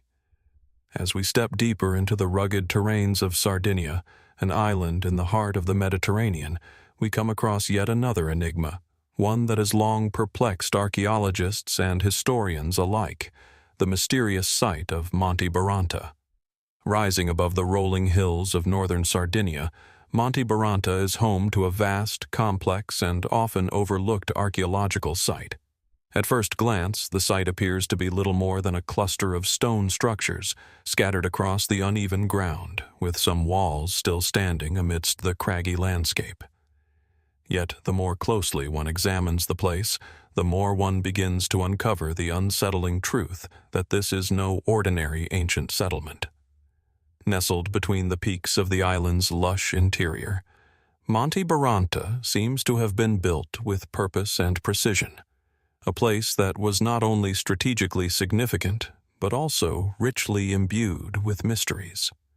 The site itself consists of numerous megalithic structures, stone formations that, although similar in some ways to those found in other parts of the Mediterranean, are unique in their arrangement and design. These structures include what appear to be defensive walls, circular enclosures, and enigmatic stone circles. The most remarkable feature of Monte Baranta, however, is its alignment with the surrounding landscape. Many of the megaliths appear to have been placed in direct relation to certain celestial events, particularly the movements of the sun and the stars. This raises the question, was Monte Baranta a simple settlement, or was it something more? A place with astronomical or religious significance? Scholars agree that the site was built by the Nuragic civilization, a culture that flourished in Sardinia from the Bronze Age into the early Iron Age, around 1500 BC to 500 BC. The Nuragic people are perhaps best known for their construction of nuries, tower-like stone structures that dominate the Sardinian landscape. But Monte Baranta, unlike many other Nuragic sites, appears to be far more than just a series of defensive towers. The site's careful layout and the careful placement of the stones suggest that it may have served as a ceremonial center or an observatory, perhaps even as a ritual landscape designed to connect its builders to the heavens. What makes Monte Baranta especially intriguing is the possibility that the site was designed to track celestial phenomena. Some of the standing stones at Monte Baranta align with the solstices, pointing toward the position of the sun during the longest and shortest days of the year. This suggests that the site could have been a location for important seasonal rituals, marking the passage of time and the cycles of nature. But was this alignment purely practical, meant for agricultural purposes? Or did it also serve a deeper spiritual role for the Nuragic people? Did they believe that the movements of the stars and the sun were linked to divine forces, capable of influencing the fate of their world? The intrigue only deepens when considering the numerous other sites in Sardinia that display similar astronomical alignments, suggesting that the people of the island may have possessed a sophisticated understanding of the cosmos, far beyond what one might expect for such an early period. But how did such knowledge reach them? Was it the product of independent development, or could they have been influenced by ancient cultures that possessed similar astronomical knowledge, such as the Egyptians or the Mesopotamians? Was there a hidden connection between the ancient civilizations of the Mediterranean, one that we have yet to fully understand? Though these theories are fascinating, the site's true purpose remains a mystery. The lack of written records from the Nuragic people, combined with the incomplete nature of the archaeological evidence, leaves us with more questions than answers. Some archaeologists have posited that Monte Baranta was a fortified settlement, a place for defense during the turbulent Bronze Age. The defensive walls, along with the presence of other Nuragic structures on the island, support this idea. Yet this interpretation does not fully account for the careful astronomical alignments and the site's intricate stonework, which suggests a far deeper, more complex role for the site. Could Monte Baranta have served not just as a refuge, but also as a place of political and spiritual significance, where rulers and priests gathered to perform rituals that connected them to both the land and the cosmos? One of the most puzzling aspects of Monte Baranta is the apparent absence of large-scale burials at the site. Unlike many other Nuragic settlements, where large burial chambers have been discovered, Monte Baranta does not seem to have functioned as a burial site in the traditional sense. This has led some researchers to suggest that the site was not intended for permanent habitation, but rather for special gatherings, rituals, or ceremonies that were held at specific times of the year. Perhaps the people who constructed the site were not focused on life after death, but on the connection between life and the natural world, seeking to align themselves with the forces of the universe. This idea opens up another line of speculation. Could Monte Baranta have been a pilgrimage site?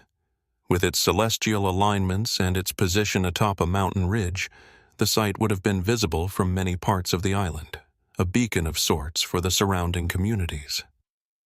Did people come from far and wide to witness the rituals performed at Monte Baranta, to seek guidance from the stars, or to partake in the sacred ceremonies that took place there? As with many ancient sites, there are a host of fringe theories surrounding Monte Baranta, Some have suggested that the site may have had ties to lost ancient civilizations, perhaps even those of the mythological Atlanteans or other mysterious peoples from the distant past.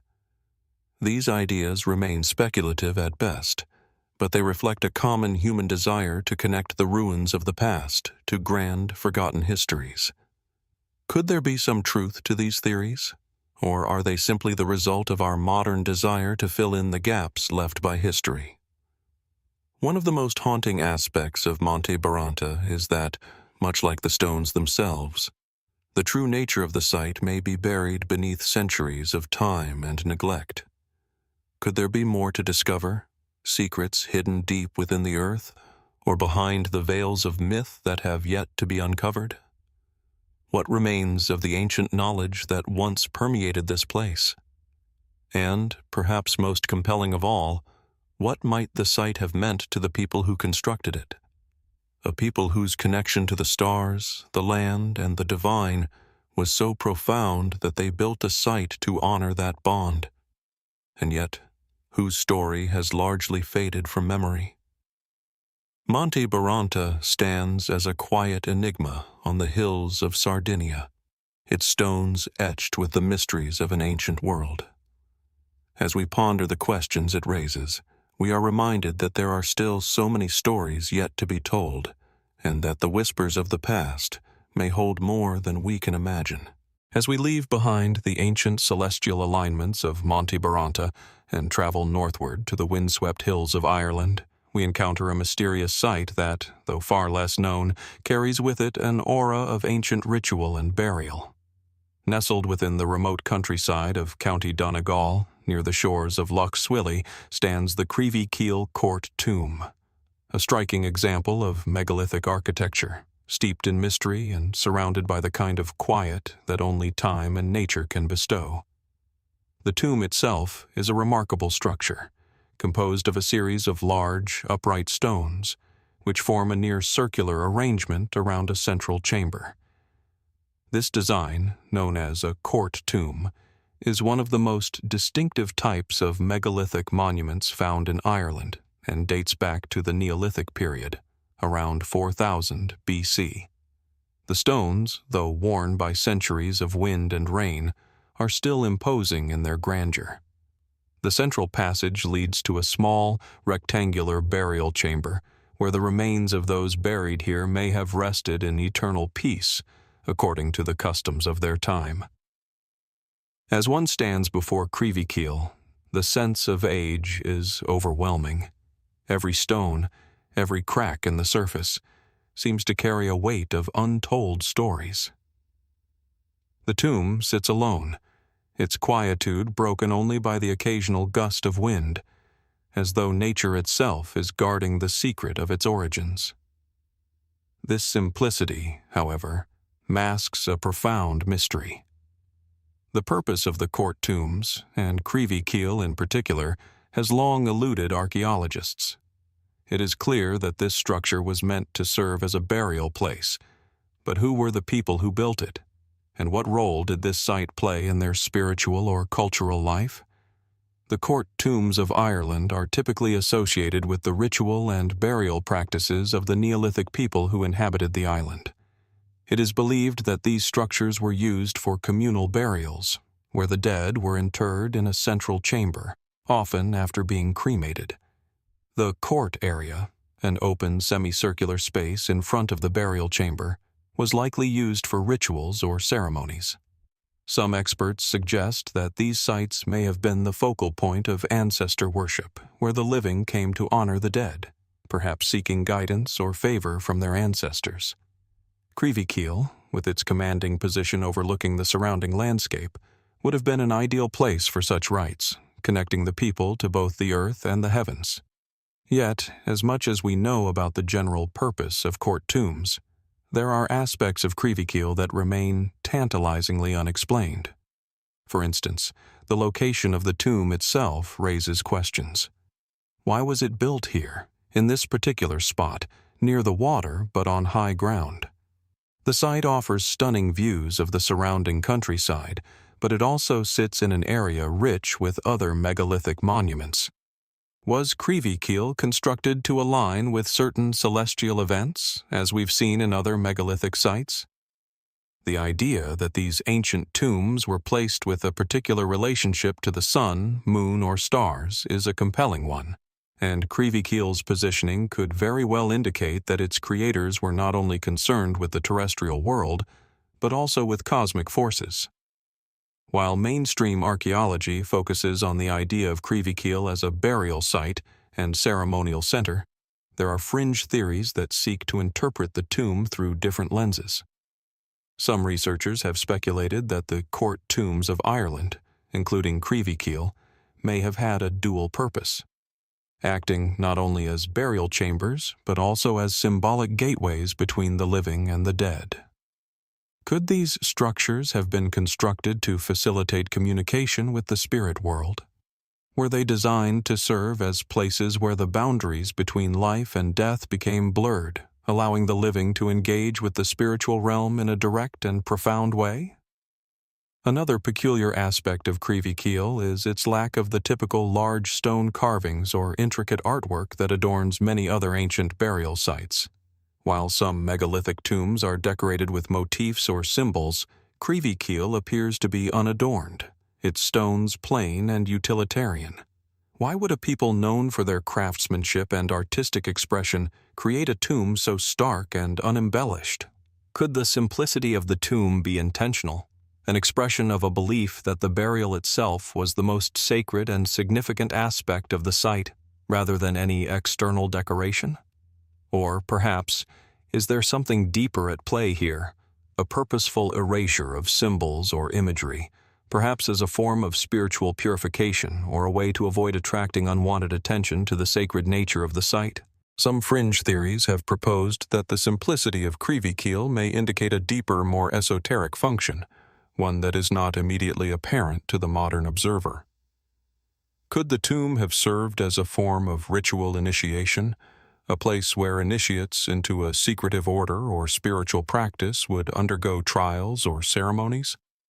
Or might it have been a place of pilgrimage, where people traveled from far and wide to seek answers or guidance from the spirits of the ancestors buried within? These theories, though speculative, suggest that Creevykeel may have been far more than a simple burial site. It may have been a center for profound spiritual transformation. Another point of speculation arises from the nature of the tomb's construction. While many megalithic tombs are known for their elaborate and sometimes perplexing building techniques, Creevykeel seems relatively straightforward in comparison. And yet, the scale of the stones and the precision with which they were placed suggest a people with a sophisticated understanding of engineering and craftsmanship. How, with the tools available to them at the time, did they manage to position such large stones, some weighing several tons, with such precision? Could there have been a lost technology or technique that allowed the builders of Creevykeel to achieve feats that seem almost impossible by today's standards? Perhaps most striking of all is the profound silence that envelops Creevykeel Court Tomb. Unlike some of the more heavily trafficked megalithic sites in Europe, this tomb is largely ignored by the crowds of modern tourists. The tomb stands alone in the Irish countryside, its secrets lying undisturbed by the passage of time. And yet, the mystery remains. What did Creevykeel mean to the people who built it? What knowledge, or perhaps power, did it hold for them, and how did it shape their lives and their understanding of the world around them? The stone walls of Creevykeel may be worn, but they have not yet revealed all their secrets. The tomb stands as a silent witness to an age long past, a reminder of the people who once believed that death was not an end, but a continuation of the connection between the living, the dead, and the cosmos. What knowledge has been lost to time, hidden beneath the stones of Creevykeel, waiting for those willing to look deeper? Could the answers lie within the very structure of the tomb itself, waiting to be uncovered by those who dare to explore its mysteries? The tomb at Creevykeel remains one of Ireland's many forgotten monuments, but as we continue to search for answers, we are reminded that even in the silence of the past, there are still stories to be told. As we move from the quiet isolation of Creevykeel Court Tomb to the sun-baked hills of North Africa, we encounter another fascinating enigma hidden amidst the shifting sands and ancient stones of Algeria. In the heart of the Aurus Mountains, near the town of Timgad, stands a monumental and largely overlooked structure known as Medracen, a royal mausoleum that has stood for over 2 millennia. Towering above the surrounding landscape, Medracen casts an imposing shadow, its stone walls weathered by centuries of desert winds and its purpose shrouded in mystery. Medracen is not merely a tomb, but a striking example of ancient engineering. With its grand scale and intricate design, it offers a glimpse into a lost civilization that once ruled this region. The mausoleum is a testament to the power and sophistication of the Massilian Berbers, a people who flourished in North Africa long before the rise of the Roman Empire.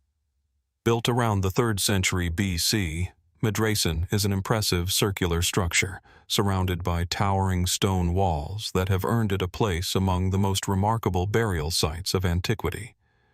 The tomb's most distinctive feature is its conical roof, which rises sharply above the surrounding plains, a clear indication of the wealth and status of those who were interred within. The structure's design is undeniably unique. Medracen's layout consists of a central burial chamber surrounded by a series of smaller chambers, which would have housed the remains of high-ranking individuals, perhaps kings or nobles. The tomb's exterior is adorned with finely cut stones, arranged in a pattern that speaks to the architectural knowledge of its creators. What stands out, however, is the mausoleum's scale. The sheer size of the structure suggests that it was built to honor a powerful ruler, or perhaps a dynasty, indicating the presence of a thriving and organized society capable of undertaking such an ambitious project. But despite the grandeur of Medracen, there are more questions than answers surrounding the mausoleum. Who exactly was buried here? What was the significance of this particular tomb? And why was it built with such a level of attention and detail? While it is generally accepted that the structure was the final resting place of a royal or aristocratic figure, the identity of the individual or individuals buried within remains a subject of great debate. Mainstream scholars believe that Medracen was likely the tomb of a Massilian king, one of the leaders of the Berber tribes that inhabited the region during the 3rd century BC.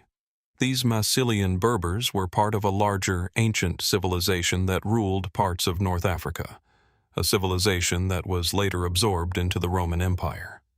The Massilian kingdom, at its height, was a powerful entity, controlling significant portions of the northern African coast and engaging in frequent interactions with other Mediterranean powers, including the Phoenicians and the Carthaginians. The king or noble buried at Medracen may have been one of these powerful figures, whose authority was marked by the construction of such an imposing monument. However, there are elements of Medracen's design that suggest a more complex narrative. While the Massilian explanation is the most widely accepted, some researchers have proposed alternative theories.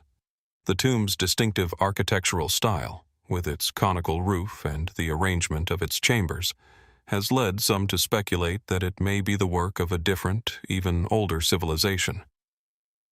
Was Medracen built by an earlier culture that predated the Massilian Berbers?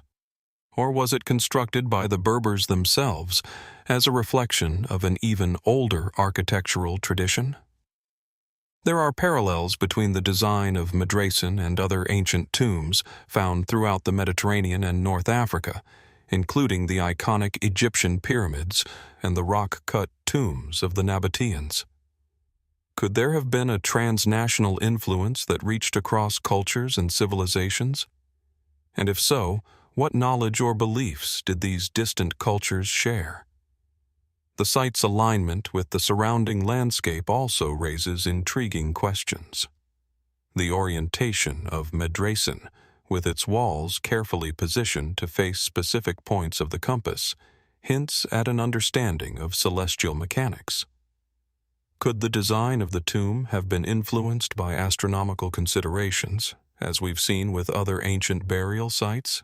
Were the Massilian Berbers, or even an earlier civilization, using Medracen not just as a tomb, but as a cosmic marker, aligning their sacred space with the movements of the stars and the sun? The possibility of such astronomical connections remains speculative, but the alignment of many ancient monuments with celestial events is a recurring theme throughout history, suggesting that the people who built Medracen may have held the cosmos in reverence, much like their counterparts in the more widely known civilizations of the ancient world.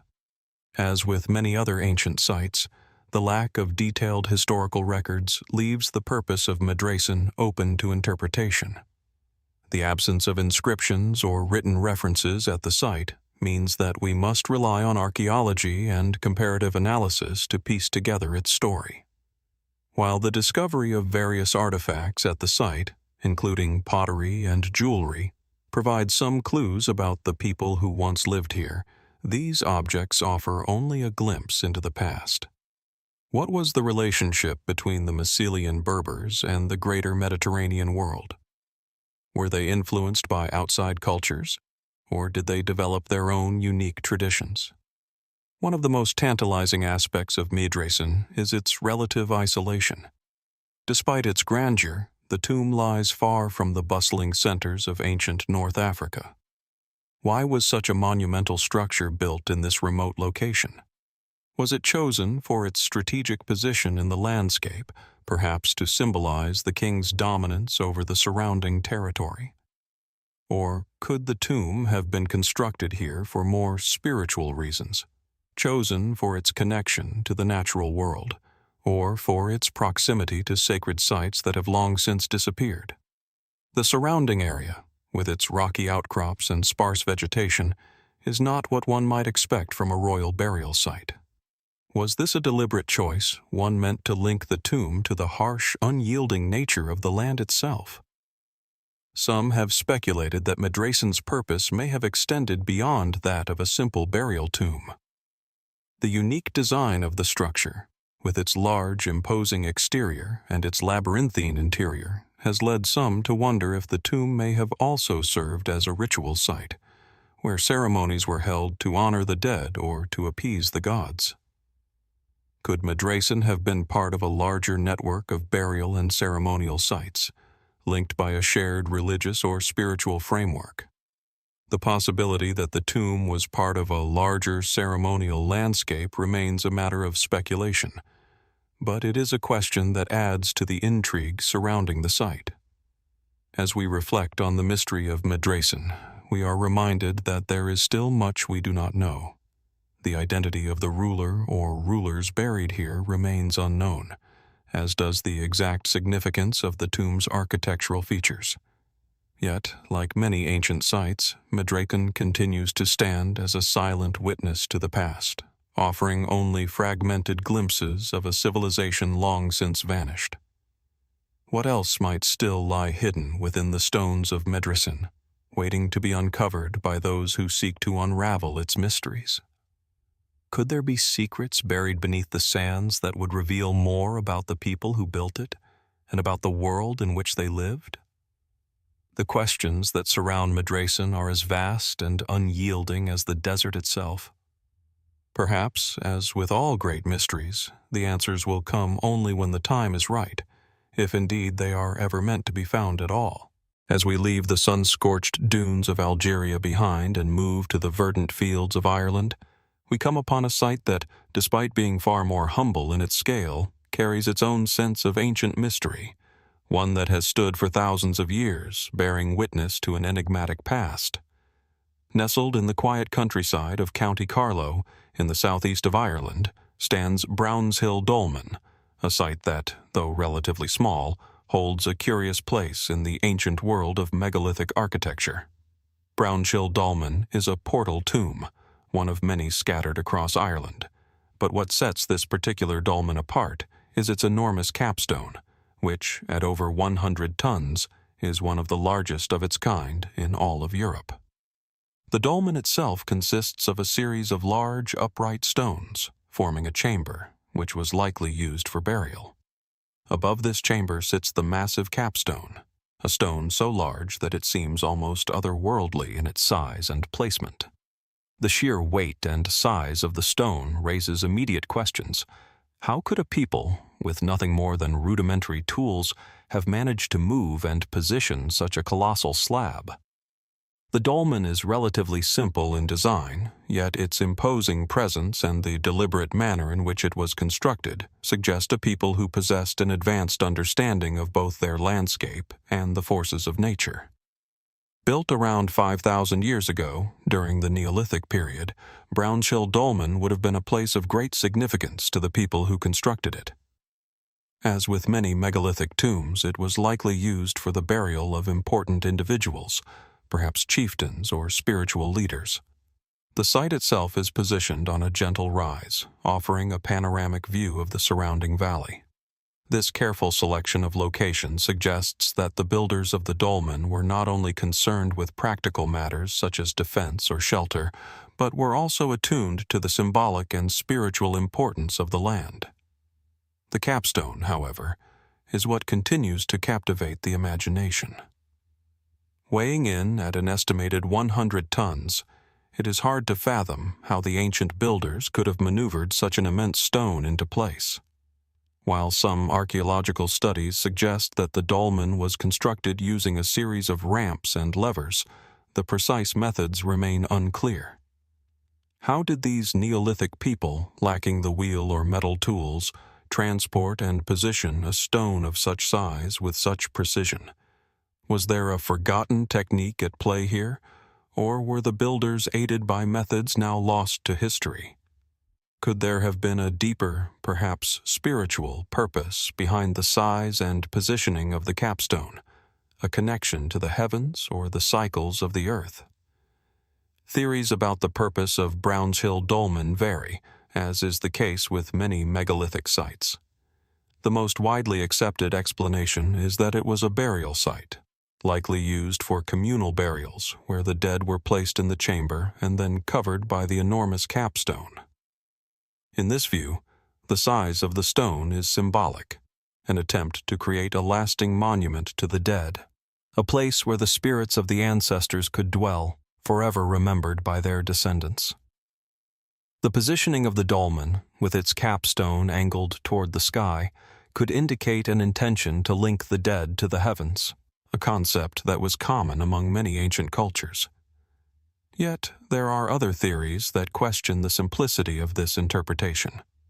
Some have suggested that the dolmen was not merely a tomb, but a place of ritual, possibly used for ceremonies that connected the living to the spiritual world. The great size of the capstone has led to speculation that it might have served as a symbol of power, perhaps a place where offerings were made, or where the living sought to communicate with the gods. The alignment of the dolmen with the surrounding landscape, especially the way it seems to focus attention on certain natural features, such as the distant hills, raises the question of whether the site was deliberately positioned to create a connection with the earth and sky, perhaps as a sacred space where ritual and astronomy overlapped. Some fringe theories take this idea even further, proposing that Brownshill Dolmen might have been used for celestial observation, similar to other megalithic sites such as Stonehenge.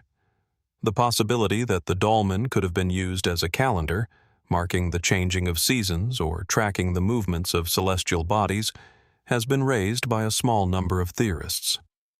While there is no conclusive evidence to support this claim, it is intriguing to consider that the builders of Brownshill might have been not only skilled engineers, but also keen astronomers. Could the positioning of the capstone and the layout of the dolmen itself be a kind of cosmic map, pointing toward important celestial events? If this theory holds any weight, it would suggest that the dolmen's true purpose extends far beyond mere burial, serving instead as a focal point for ritualistic practices tied to the cycles of the stars.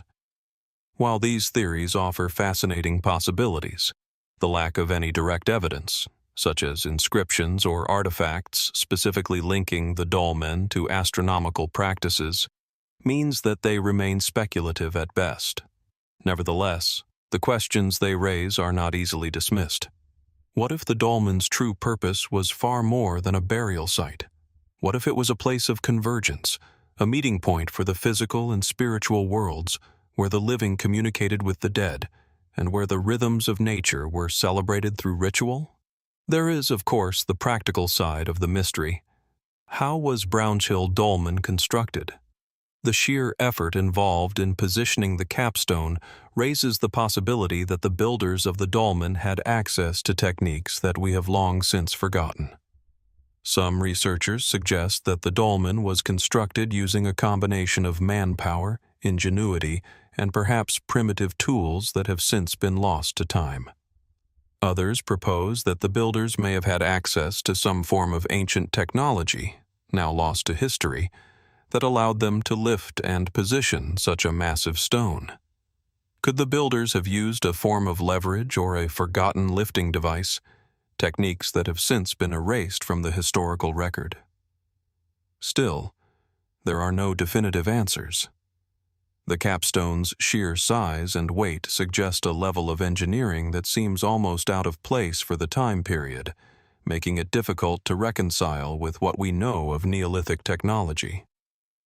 Could the people who constructed the dolmen have possessed knowledge that was somehow lost or suppressed, knowledge that allowed them to accomplish feats we would now consider impossible? As we stand before the Brownshill Dolmen today, the questions continue to linger, unanswered. What drove these ancient people to construct such an immense and awe-inspiring monument? Was it a tomb, a place of ritual, or something more? And perhaps most intriguingly, what secrets still lie buried beneath the stones? Secrets that may never be fully uncovered. The Brownshill Dolmen remains a silent sentinel of an ancient past, its massive capstone standing firm against the passage of time. Its mystery endures, inviting us to wonder whether we will ever truly understand the full story behind this remarkable structure, or if, like so many other megalithic sites, the answers will remain forever hidden beneath the weight of the stones themselves. As we leave behind the ancient stones of Brownshill Dolmen, a new mystery calls us from the windswept moors of Cornwall, England. Here, nestled in the rolling hills of the West Country, lies a site that, though lesser known, has captured the imagination of archaeologists and mystery enthusiasts alike for centuries. The Merry Maidens, a Neolithic stone circle, stands quietly amidst the English countryside, its stones weathered by time but still striking in their arrangement and symbolism. Yet, like so many ancient sites, it is the unknowns surrounding the circle that make it all the more fascinating. The Merry Maidens consists of 19 upright stones, each arranged in a near-perfect circle, with a diameter of roughly 10 meters. The stones are relatively modest in size, with the largest reaching about 1.5 meters in height. Yet the precision of their placement and the symmetry of the arrangement suggest a deliberate and highly organized construction. This circle, though one of many megalithic sites scattered across the British Isles, is particularly intriguing for its cultural significance and the mysteries it seems to hold. Standing in the shadow of the stone circle, the surrounding landscape offers a clue as to why this site may have been chosen. The Merry Maidens is positioned atop a gentle hill, providing a sweeping view of the surrounding valley. From here, one can see the distant outline of the nearby town of St. Buryan, a site of historical importance, and other ancient megalithic structures, including the Pipers, another stone circle located just a short distance away. The location seems almost too perfect to be coincidental, with its relationship to the natural surroundings suggesting that the builders had an understanding of both the land and the sky, using the landscape to align their spiritual and ceremonial practices with the cycles of nature. While the purpose of the Merry Maidens remains uncertain, there are a few widely accepted ideas that give us some insight into the circle's role in Neolithic society. Most archaeologists agree that the Merry Maidens was likely a site used for ceremonial or ritual purposes. Its alignment with the surrounding topography and its careful construction point to a people who were not only skilled stoneworkers, but also deeply connected to the natural world. Some believe that the circle was used for ancestor worship, where the dead were honored and rituals were performed to ensure the fertility of the land. The close proximity of the Merry Maidens to other ancient sites, such as burial mounds and standing stones, further suggests that it was part of a larger ceremonial landscape. However, it is the legend of the Merry Maidens that adds an additional layer of intrigue to the site. Local folklore tells the tale of 19 maidens who were turned to stone after dancing on the Sabbath, a common motif found in many parts of Europe. According to this story, the maidens were caught dancing on the holy day, and as punishment for their desecration, they were transformed into stone. Though this is a charming piece of folklore, it is important to remember that, like most myths, it may be more metaphorical than historical. The connection between the stones and this legend, however, raises a tantalizing question. Is it possible that the construction of the Merry Maidens stone circle was connected to an ancient belief system that involved ritualized dancing or other forms of sacred movement? Some researchers have suggested that the stone circle could have been a location for such rituals, ceremonial dances or rites that were believed to connect the people with the divine forces of nature. The positioning of the stones, with their apparent symmetry and the precise layout, could indicate that the space was designed specifically for these rituals, where participants would circle the stones in time with the rhythms of the earth, creating a sacred space for communication with the gods. Could the Merry Maidens themselves have been part of this ancient practice? Were they, as the legend suggests, maidens of the earth, dancing in celebration of the changing seasons or the cycles of life and death? Though these ideas are compelling, the truth is that we have little to go on beyond speculation and myth. The lack of written records or direct evidence makes it difficult to draw definitive conclusions. Nevertheless, the stone circle's near-perfect alignment with certain celestial events, the rising and setting of the sun at specific points during the solstices, suggests that the site may have had an astronomical function, much like other ancient stone circles such as Stonehenge. Was the Merry Maidens built to mark the passage of time, to align with specific solar or lunar events, or to act as a sort of ancient calendar? While we may never know for sure, the possibility that the site served an astronomical purpose remains an intriguing avenue of investigation. As we look beyond the widely accepted explanations, there are more speculative theories that challenge our conventional understanding of the Merry Maidens. One theory posits that the circle may have been a site of power, perhaps a place where the elite or spiritual leaders of the community could communicate directly with higher powers or the supernatural world. Could the stones themselves have been imbued with special energy or significance, as some fringe theorists suggest? There are those who believe that ancient cultures had a profound understanding of geomancy, the art of aligning structures with the natural energies of the earth. If this theory holds any truth, the Merry Maidens might have been constructed not only as a ceremonial site, but as a focal point for harnessing the forces of the land itself. Another intriguing hypothesis is that the Merry Maidens could have had a more social function, one that centered around communal gathering and bonding. Some have suggested that the site may have been used for feasts, festivals, or other social activities, where the people of the community would come together to celebrate the cycles of nature. In this interpretation, the circle becomes a symbol of unity, a place where the people of Neolithic Cornwall could reaffirm their connection to each other, to the earth, and to the rhythms of the cosmos. Yet, despite these theories, the ultimate purpose of the Merry Maidens remains a mystery.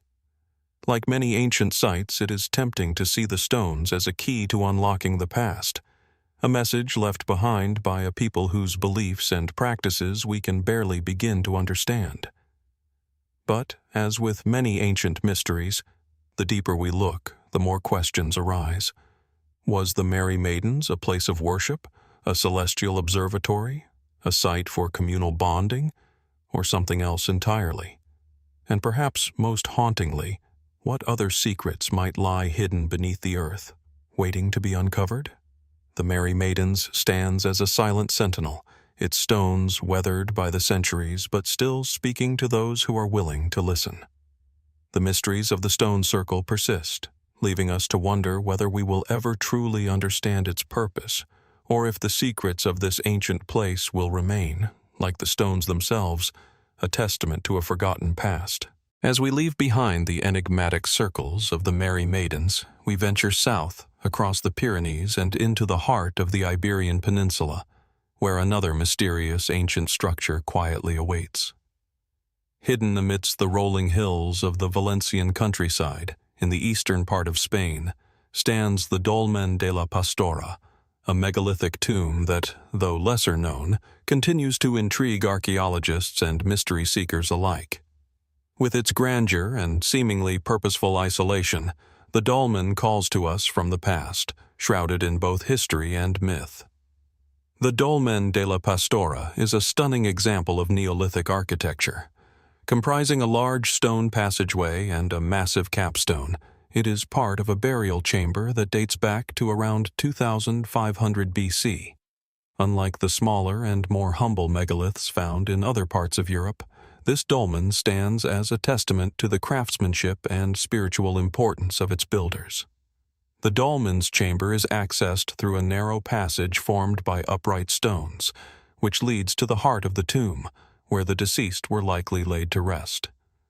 Above this passage lies the enormous capstone, a stone slab weighing several tons, perfectly positioned to cover the chamber and protect its sacred contents. The dolmen's design is both simple and profound. The large capstone, which has weathered thousands of years of wind, rain, and sun, evokes a sense of awe, as if it were placed not only as a protective cover for the dead, but also as a symbol of permanence, of a world that resists the ravages of time. The monument itself sits within a landscape that is both expansive and intimate, surrounded by open fields and hills that stretch out toward the distant horizon. The natural surroundings suggest that the dolmen was not built in isolation, but rather as part of a carefully chosen site, one that was likely significant to the people who constructed it. But what was its purpose, and why was it placed here, in this specific location, so far from any major settlement? The answers, as with many ancient sites, are not entirely clear. Mainstream archaeology suggests that the Dolmen de la Pastora, like many other megalithic tombs, was constructed as a burial site. Its large passageway and the careful alignment of the stones point to the idea that the dolmen was meant to house the remains of important individuals, perhaps leaders or spiritual figures, whose burial was intended to mark them as significant to the community. The very act of constructing such a large and imposing structure would have been an enormous undertaking, requiring a great deal of resources and labor. It is likely that the builders of this tomb were a well-organized society, one that valued not only the protection of the dead, but also the creation of a monument that would serve as a lasting testament to their beliefs. Yet, even within this common interpretation, questions remain. Why did the builders choose such a large and difficult-to-construct capstone? What significance did the precise location of the dolmen hold? And why did they go to such great lengths to build a tomb that could withstand the ravages of time and the elements, ensuring that the deceased would be protected in the afterlife? It is almost as if the dolmen were designed not just to honor the dead, but to preserve their memory and power long after their bodies had returned to the earth. Some archaeologists have suggested that the Dolmen de la Pastora may have had a broader role than simply serving as a burial site. The tomb's size and placement, as well as the surrounding landscape, point to the possibility that it was also a site of ritual or ceremonial importance. The fact that the dolmen is so carefully aligned with the landscape and its position atop a slight rise suggests that it may have been designed to be visible from great distances, as if to ensure that it was a focal point for those who came to pay respects or to perform rituals. Was the dolmen built to honor not just the dead, but the land itself?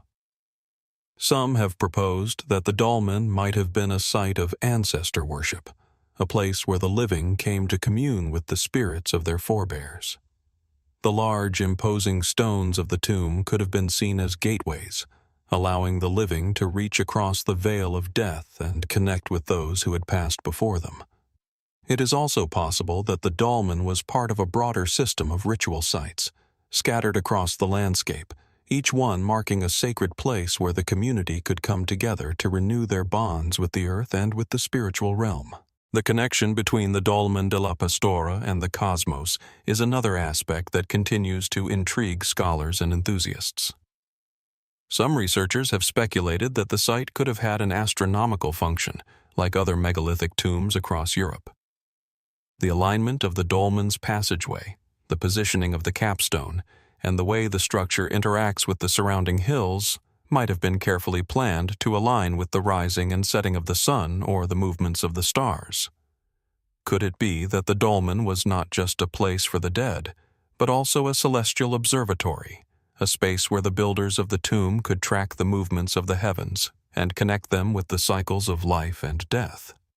While there is no direct evidence to support this theory, the idea that ancient cultures constructed megalithic tombs as astronomical tools is not new. Stonehenge, in England, and other megalithic sites across Europe show a clear connection between the construction of tombs and the alignment of celestial events. Was the Dolmen de la Pastora part of this broader tradition? Was it used not only to honor the dead, but also to mark important moments in the cosmic calendar? If so, the builders of this tomb may have had a far more sophisticated understanding of the cosmos than we often give them credit for. As we move beyond these mainstream explanations, we find ourselves exploring the more speculative and fringe theories that surround the dolmen. Some have suggested that the site may have been the product of a lost civilization, one that possessed knowledge and technology far beyond what is typically associated with the Neolithic period. Could the builders of the dolmen have had access to advanced techniques, tools, or methods of construction that have since been lost to history? The size and precision of the capstone, along with the seemingly deliberate placement of the stones, seem to suggest a level of craftsmanship that defies easy explanation. Others have proposed that the Dolmen de la Pastora may have been built by a people who were in contact with other ancient civilizations, either through trade or cultural exchange. Could this megalithic tomb have been influenced by ideas or practices from distant lands, such as Egypt or the Levant? While there is little direct evidence to support this idea, it is undeniable that many ancient cultures shared similar architectural and ritual practices, suggesting the possibility of a greater, interconnected world of ancient knowledge. Yet, despite these theories, the true purpose of the Dolmen de la Pastora remains elusive. What exactly did it mean to the people who built it?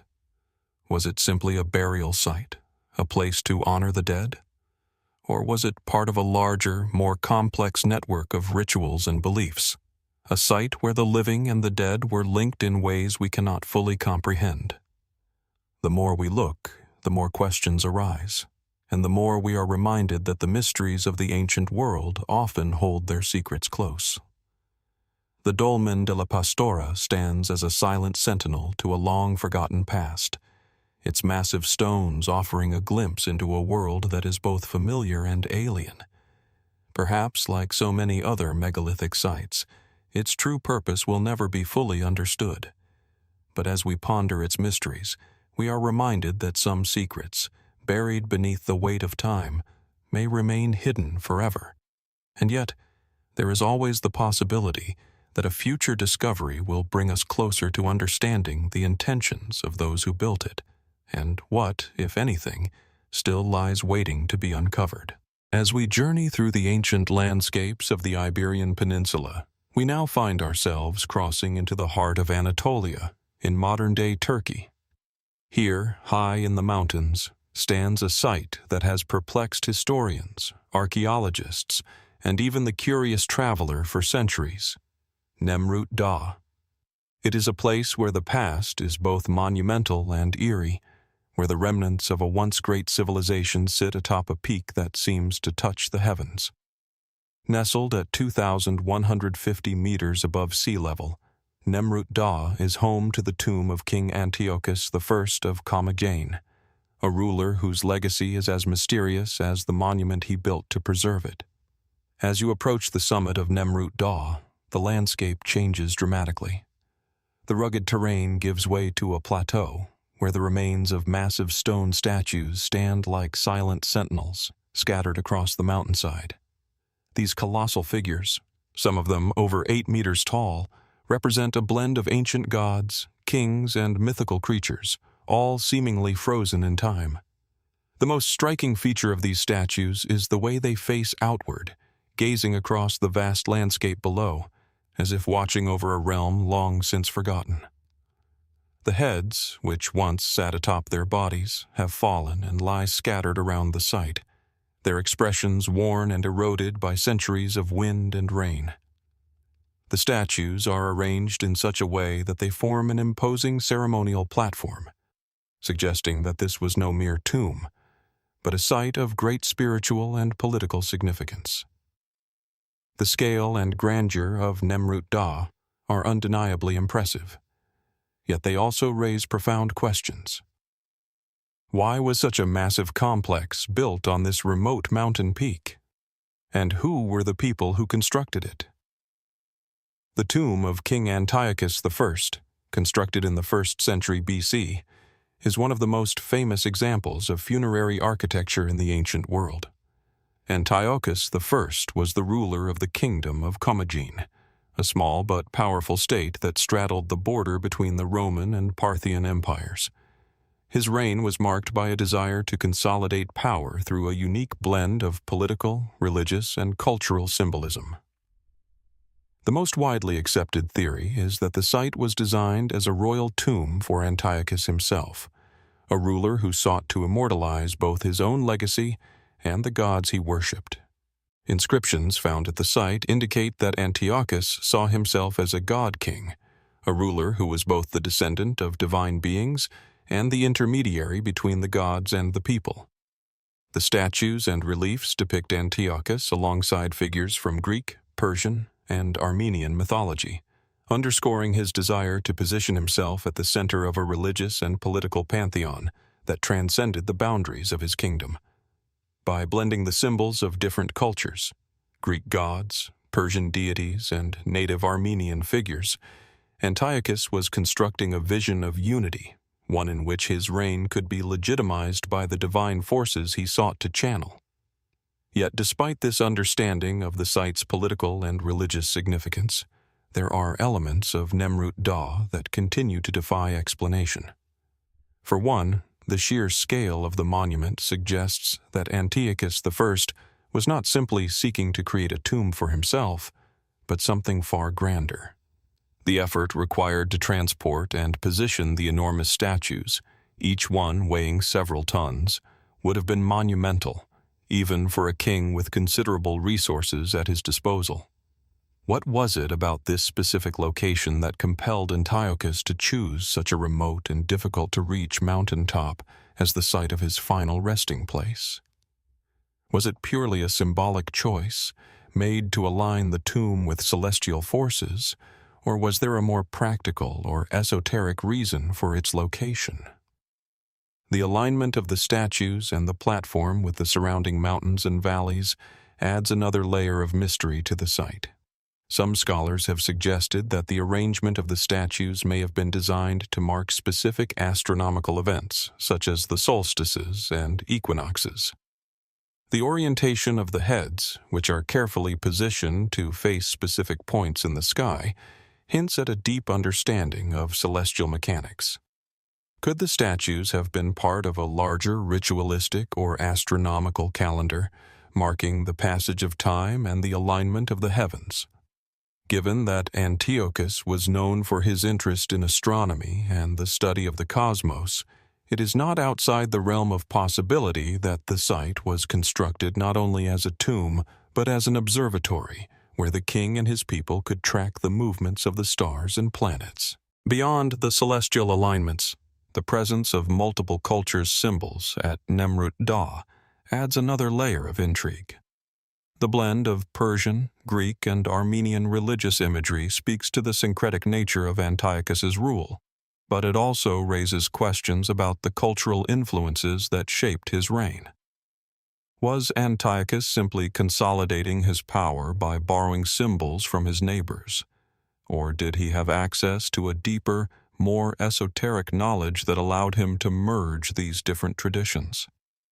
Could there have been an ancient network of knowledge passed down through generations that informed the creation of such a monument? Some have suggested that Nemrut Dağ, with its fusion of cultures and religious symbols, was part of a larger, hidden tradition of mystical or occult knowledge, one that has been lost to time. There are also theories that suggest Nemrut Dağ may have been part of a more widespread tradition of sacred mountain burial sites. Throughout history, many ancient civilizations constructed monumental tombs in remote, high-altitude locations, often with the belief that these sites were closer to the gods. The idea of sacred mountains as places where the divine and mortal realms met is a theme found across many cultures, from the ziggurats of Mesopotamia to the pyramids of Egypt. Could Nemrut Dağ be part of this broader tradition? Was the mountain peak chosen not just for its physical prominence, but for its spiritual significance as a place where the king could ascend to join the gods after his death? As we consider the questions surrounding Nemrut Dağ, it becomes clear that there is more to this site than meets the eye. The purpose of the monumental statues, the celestial alignments, and the choice of the mountaintop location all point to a deeper, more complex vision than that of a simple royal tomb. Yet, despite centuries of study, the true meaning and significance of Nemrut Dağ remain elusive. Was it a tomb, an observatory, or a place of divine power? Was Antiochus the First's choice of such a remote location a matter of political symbolism, a way to reinforce his divine status, or was there a more profound reason for the monument's construction, one that we may never fully understand? The mystery of Nemrut Dağ continues to captivate those who seek to uncover the secrets of the past, and while much has been discovered about the site's construction and purpose, there are still many questions left unanswered. As we stand before the stone giants of Nemrut Dağ, their eyes locked on the horizon, we are reminded that some ancient mysteries may never fully be revealed. But perhaps, in that very uncertainty, lies the allure, an invitation to wonder what hidden knowledge might still be waiting to emerge from the shadows of time. As the towering statues of Nemrut Dağ fade into the distance, we find ourselves journeying once again toward a remote yet captivating site, this time nestled deep in the heart of central Anatolia, Turkey. Here, on the windswept plains near the town of Kizilkaya, lies a location that, although not as widely recognized as the great monuments of ancient empires, holds within it a profound mystery, a window into the dawn of human civilization. This site is Aşıklı Höyük, one of the earliest known examples of a Neolithic settlement, and one that continues to raise as many questions as it answers. Aşıklı Höyük sits on a low hill, its earth-colored mounds blending seamlessly with the surrounding steppe. As you approach, the silence of the place is palpable, broken only by the occasional whisper of the wind sweeping across the vast open landscape. The site itself, which dates back to around 8,200 BC, is believed to have been home to an early farming community, one that lived long before the rise of cities and the great civilizations of the ancient Near East. Its ancient walls, though eroded by millennia of exposure, still bear the marks of the people who once called it home. What makes Aşıklı Höyük so intriguing, however, is not simply its age or its position as one of the oldest known settlements in Anatolia, but the curious nature of its structures and the unexplained mysteries that surround them. The settlement at Aşıklı Höyük consists of a series of large, semicircular and rectangular buildings made from mud brick and stone, some of which appear to have been used for communal or ritualistic purposes. Yet what truly sets the site apart from others of its era is the remarkable architecture and the mysterious artifacts found within its walls. At the heart of the settlement lies a series of structures that appear to have been carefully constructed, with well-defined foundations and walls that suggest a high degree of planning and organization. The size and complexity of these buildings are not what one might expect from a small Neolithic village. Instead, they seem more like the remains of a proto-urban center, a precursor to the great cities that would emerge thousands of years later. Some of these buildings contain large circular stone platforms, leading archaeologists to speculate that they may have served as centers for ritual or communal gatherings. But who were the people who built such an advanced structure at such an early point in history, and what were these buildings truly used for? The questions surrounding Aşıklı Höyük only deepen when we turn to the site's most striking feature, its collection of megalithic stone blocks. These massive stones, some weighing several tons, are unlike anything else found at other contemporary Neolithic sites. They are positioned in intricate patterns within the settlement, and their purpose remains unclear. Were these massive stones part of a temple or a communal structure? Or did they have a more symbolic or ritualistic function? The fact that these stones were transported over long distances from quarries several kilometers away raises the possibility that the people of Aşıklı Höyük had access to an organized system of labor and knowledge of engineering far beyond what we typically associate with early farming communities. To add to the mystery, some of these stones are intricately carved with abstract motifs and animal representations, suggesting that the people of Aşıklı Höyük had developed a complex symbolic language, one that may have been tied to their religious or cultural beliefs. This raises a fascinating question. What did these symbols represent? Were they an early form of written communication, or did they serve a more esoteric function, perhaps as a means of connecting with the divine or with the spirits of the land? As archaeologists continue to dig deeper into the site, they have uncovered several unusual artifacts, including figurines and pottery that depict human and animal forms. The most striking of these are the figurines of women, which are thought to represent fertility goddesses or earth spirits. The recurring motif of the female form in these artifacts suggests that fertility and agriculture were central to the beliefs of the people who lived here.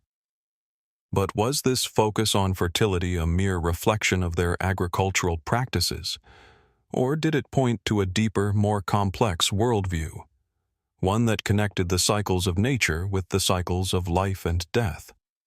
Some of the most fascinating discoveries at Aşıklı Höyük, however, come from the excavation of what appears to be a ritual space located within one of the larger buildings. Here, archaeologists have uncovered a series of large stone basins, some of which contain remnants of animal bones and ashes, suggesting that animal sacrifice may have been a central part of the rituals performed at this site. The presence of these basins, along with the abundance of animal figurines found throughout the settlement, points to a strong spiritual connection between the inhabitants of Aşıklı Höyük and the animals they hunted and domesticated. But did these rituals serve merely as offerings to the gods? Or were they part of a broader cosmological understanding of life, death, and rebirth? The role of Aşıklı Höyük as a religious or ceremonial center is further supported by the discovery of a large, circular building, which seems to have been used for communal gatherings or feasts. The size of this structure, along with the careful arrangement of the stones and the presence of elaborate decoration, suggests that it may have been the focal point for social and religious life within the settlement. But what exactly took place within these walls? Was it a place where the dead were honored? Or was it a space for the living to come together and partake in rituals that reinforced their connection to the land, the seasons, and the divine. One of the most perplexing aspects of Aşıklı Höyük is the absence of written records. Despite the complexity of the settlement's architecture and the symbolic nature of its artifacts, there is no direct evidence to suggest that the people of Aşıklı Höyük had developed a system of writing or even proto-writing. This raises the question: how did they record and transmit their beliefs and knowledge? Could it be that the carvings and symbols found on the megalithic stones were an early form of writing, one that we have yet to fully decipher? Or were they simply abstract representations of their spiritual beliefs, visual metaphors meant to express ideas that could not be captured by spoken language alone? In the absence of written records, much of what we know about the people of Aşıklı Höyük is based on speculation and interpretation. Yet, there is one undeniable fact. Aşıklı Höyük represents a significant step forward in the evolution of human civilization. It was a place where people began to transition from a nomadic hunter-gatherer lifestyle to a more settled, agrarian existence. It was a community that, despite its early date, seemed to possess a deep understanding of architecture, symbolism, and social organization. But what lies behind the mystery of its construction, its rituals, and its sudden disappearance? What did the people of Aşıklı Höyük believe, and how did their worldview shape the way they built their homes, worshipped their gods, and interacted with the land? The more we uncover, the more questions arise. Could Aşıklı Höyük have been a center of spiritual power, a place where ancient beliefs and cosmologies came to life in stone and ritual?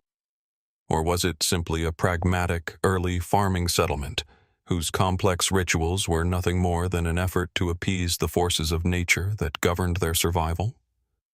As the layers of earth are slowly peeled back, we are left to wonder, what secrets lie buried beneath the mounds of Aşıklı Höyük, waiting to be uncovered? What stories might they still have to tell us, hidden within the patterns of the stones, the symbols of the past, and the whispered winds of time?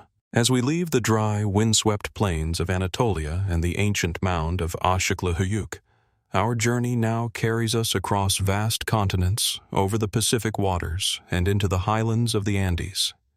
Here, in the remote reaches of Peru, lies one of the most iconic and still enigmatic sites in the world, Machu Picchu. Perched at an elevation of over 7,000 feet above sea level, Machu Picchu is a place that, despite being familiar to millions of people worldwide, still harbors mysteries that continue to confound archaeologists, historians, and explorers alike. The first thing that strikes anyone who visits Machu Picchu is its sheer majesty. Towering granite peaks surround the site, their jagged edges cutting through the mist like ancient guardians of the mountain. Below, the Vilcabamba River snakes its way through a deep valley, creating an almost mystical aura that permeates the air. The complex itself, though partially restored, still appears to grow organically out of the mountain's craggy slopes. Stone terraces, temples, and plazas are intricately woven into the natural landscape, as if the very mountainside were molded to accommodate the sacred structures. It's a place where the power of human engineering and the forces of nature seem to coexist in perfect harmony. But it is this very blending of the natural and the man-made that leaves so many questions lingering, unanswered. Machu Picchu, often referred to as the lost city of the Incas, was rediscovered by the American explorer Hiram Bingham in 1911, although local farmers had known of its existence long before. The site is thought to have been built during the height of the Inca Empire in the 15th century, likely under the reign of the Inca Emperor Pachacuti. Its purpose has long been a topic of debate, with some scholars believing it was a royal estate, while others argue it may have been a religious or ceremonial center. What is clear is that its construction required a remarkable level of architectural skill, advanced knowledge of astronomy, and an intimate understanding of the surrounding environment. The stonework at Machu Picchu is nothing short of extraordinary. The Inca builders employed a technique known as ashlar masonry, in which stones are cut so precisely that they fit together without the use of mortar.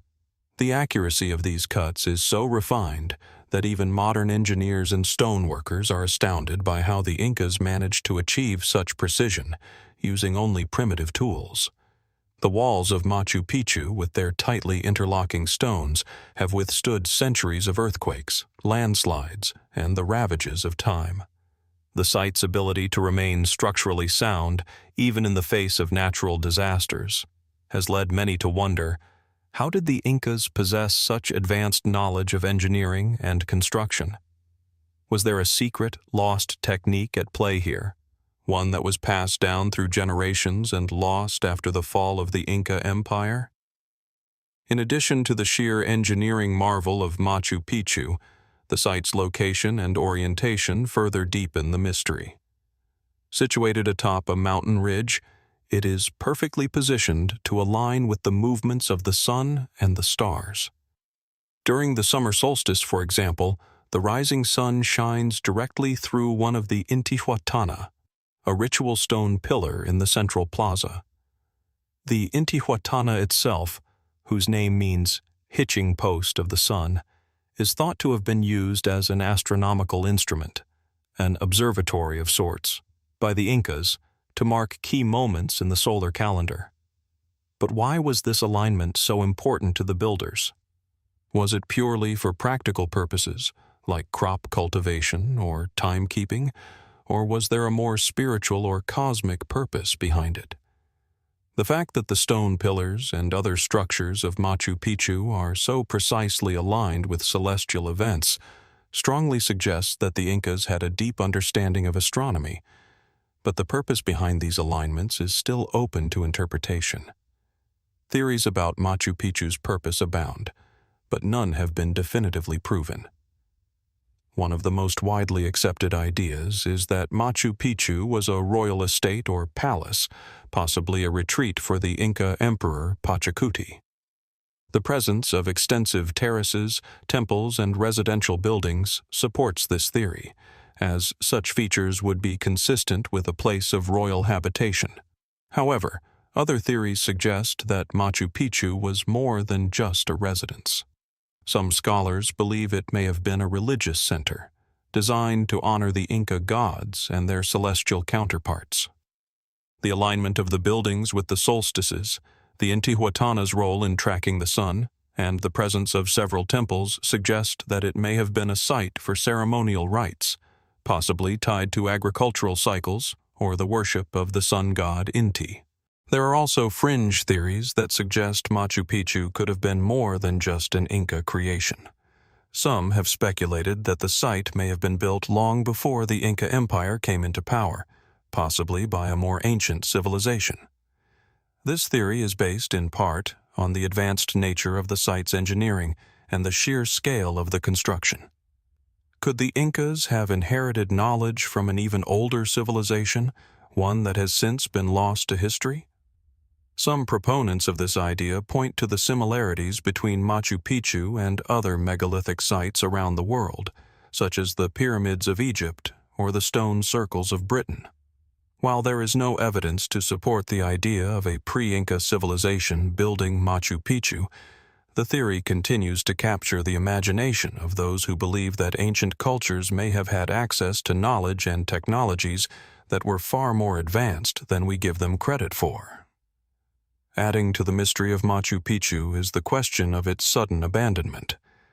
By the time the Spanish conquistadors arrived in the 16th century, Machu Picchu had already been deserted, its purpose seemingly lost to history.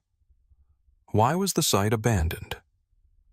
Some theories suggest that the Incas may have been driven out by internal strife or invasions from other tribes, while others speculate that the decline of the Inca Empire itself led to the site's desertion. Yet, with its remote location and difficult-to-reach mountaintop, Machu Picchu would have seemed a perfect place to retreat and hide, far from the reach of the invading Spanish forces. Could the abandonment have been part of a larger plan, A deliberate decision to leave behind the city to protect it from destruction? Or was it a gradual decline, a once thriving center that fell into disuse as the Inca Empire crumbled? Even the rediscovery of Machu Picchu in the early 20th century raises more questions than answers. Hiram Bingham, the American explorer credited with bringing the site to international attention, claimed that the site had been completely forgotten by the outside world, hidden from view for centuries. However, local farmers had known of the site for years, and some have speculated that the discovery was not as new as Bingham claimed.